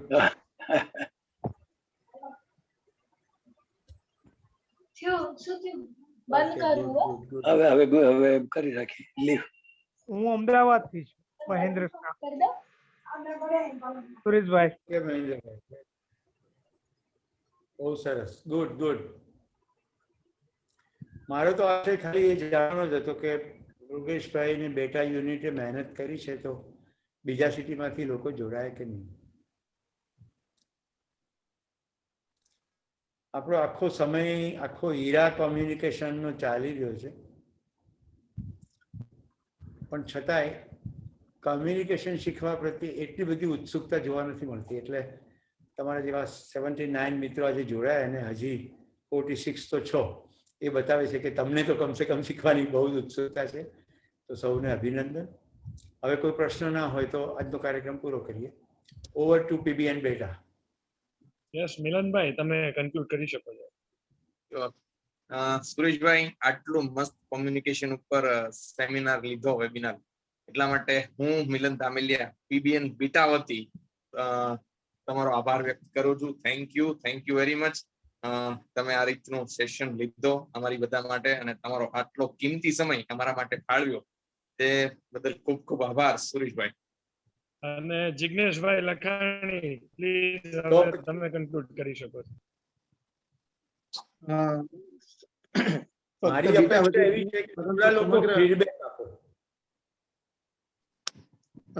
સમગ્ર પીબીએન વતી હું તો કહીશ કે તમારો ખૂબ ખૂબ આભાર. અને ફીડબેક ની અંદર તમે જે વાત કરી કે પ્રોવોક ક્વેશ્ચન, ઇન્ટ્રોવર્ડ, એક્સ્ટ્રોવર્ડ, એ બધા ઘણા બધા નવા વર્ડ આજે સાંભળવા મળ્યા અને ખૂબ આના વિશે વધારે ડીપમાં તમારી સાથે તમે આજે સુરત જ છો તો અમે વધારે કોમ્યુનિકેશન માટે તમને અને સંજયભાઈને પાછા હેરાન કરીશું. અને ફરીવાર ખૂબ ખૂબ આભાર તમારો Sureshbhai. Thank you very much. Over to you. Very good. થોડા મિત્રો જે ઉપસ્થિત છે કોઈ ફીડબેક આપવા ઈચ્છે તો ગમશે. એમને સરસ કોઈ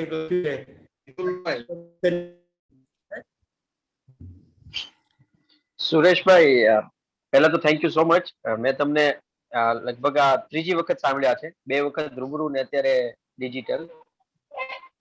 પણ હું જે સૌથી વધારે મારું ટેક અવે છે લિસનિંગ, અને બીજું જે તમે ઇનપુટ, પ્રોસેસિંગ, આઉટપુટ અને આઉટકમ, આનો જે ડિફરન્સ બતાવ્યો ને એ મને લાગે છે મારે એપ્લાય કરવાની જરૂર છે. So thank you for that. Very good. ખૂબ સરસ, બહુ સરસ, વેરી ગુડ. તમે બહુ સારા લિસનર હતા એટલે ડિસ્ટિંગ્વિશ કરી શકે આઉટપુટ ને આઉટકમ. રાઈટ, ખૂબ સરસ. યસ સુરેશભાઈ, જીતેન્દ્રભાઈ. યસ મનાલી. આ વેબિનાર વિશે તો બધાએ કહ્યું કે બહુ સારું છે, અને હું છે ને એક ફીડબેક સંજયભાઈના સેશન ત્યારે એક એક્ઝામ્પલ આપેલું તમારા માસીનું અને પેલા એરા ગ્લાસ ની ડિશિસ વાળું. ત્યારે એ મને એટલું ઇન્સ્પિરેશન લાગ્યું કે હવે મને કોઈ પણ કંપનીનું પરચેસ કરવું અને મને કોઈ પણ પેલું લાગે ને તો હું ડાયરેક્ટ એ લોકોને મેલ કરું અને એ લોકોનો ફીડબેક મળે પણ છે. તો થેન્ક યુ ફોર ધેટ. અને મને જ્યારે પણ ખબર પડે ને કે તમારો સેશન હોય છે ત્યારે હું અટેન્ડ કરું જ છું. તમે પણ સુરત છો? હા. તમે પણ સુરત છો બેન? હા હા હા. Okay, good, very good. એ બીટાના મેમ્બર જ છે. આવતીકાલે પણ મારો એક પ્રોગ્રામ છે. મને લિંક મોકલજો. હું આવતીકાલના એક પ્રોગ્રામનું ઇન્વિટેશન. બહુ સરસ.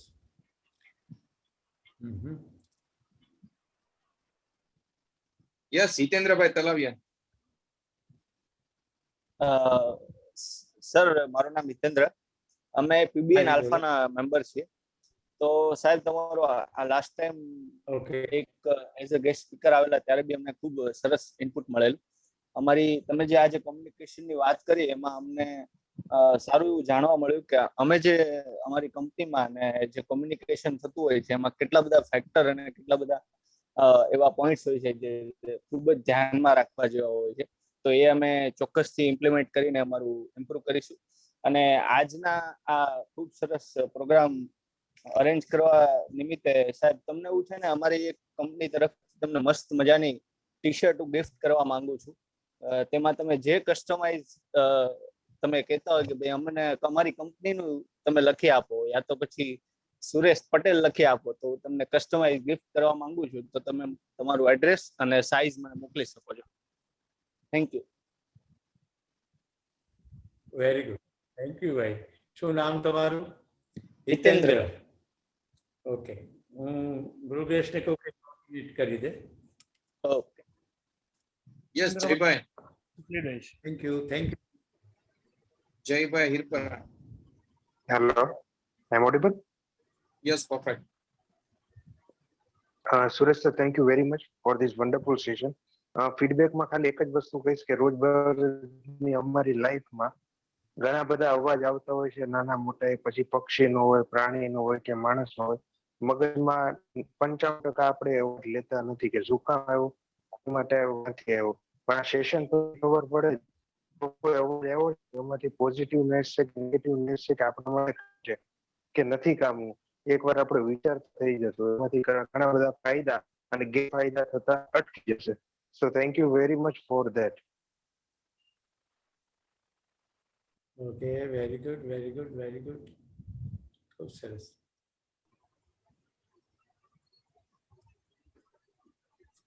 સુરેશભાઈ, એટલા લોકો ટકી રહ્યા છે ને એ જ દેખાય છે. That's only feedback.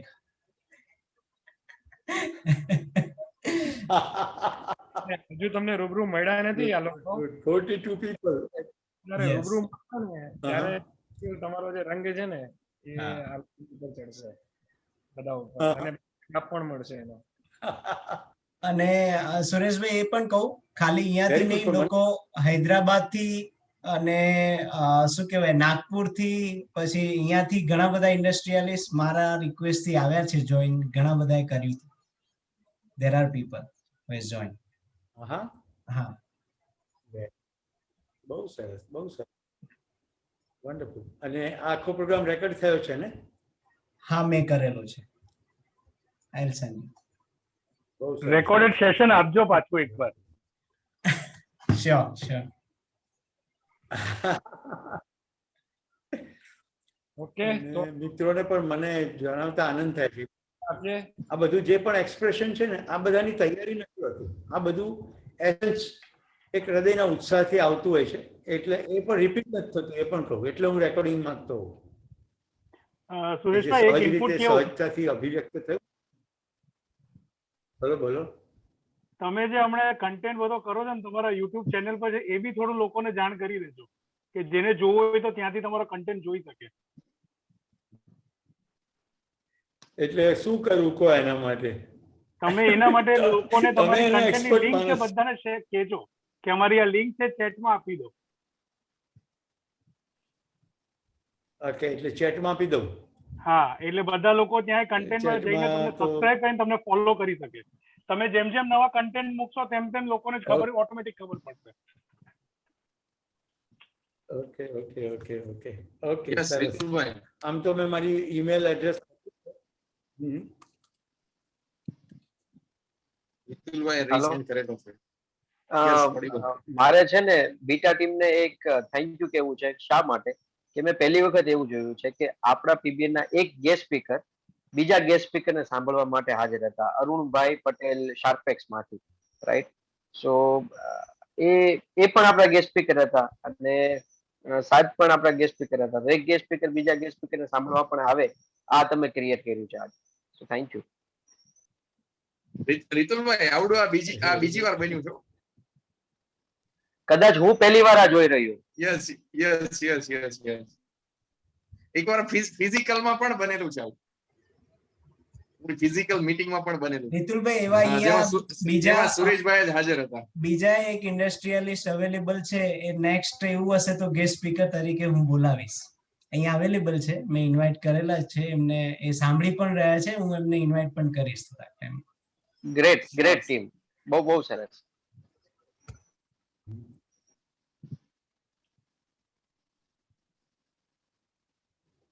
ઓકે, તો આપણે હવે મીટિંગ એન્ડિંગ કરીએ Sureshbhai. Thank you once again. Heartily thank you Sureshbhai, તમારો કિંમતી સમય આપવા બદલ ખૂબ ખૂબ આભાર. Thank you. નમસ્તે ભાઈ, બધા ભાઈઓનો આભાર. શુભ રાત્રિ. જય સ્વસ્થ રહો, શુભરાત્રિ. વ્યસ્ત રહો, મસ્ત રહો. શુભ રાત્રિ.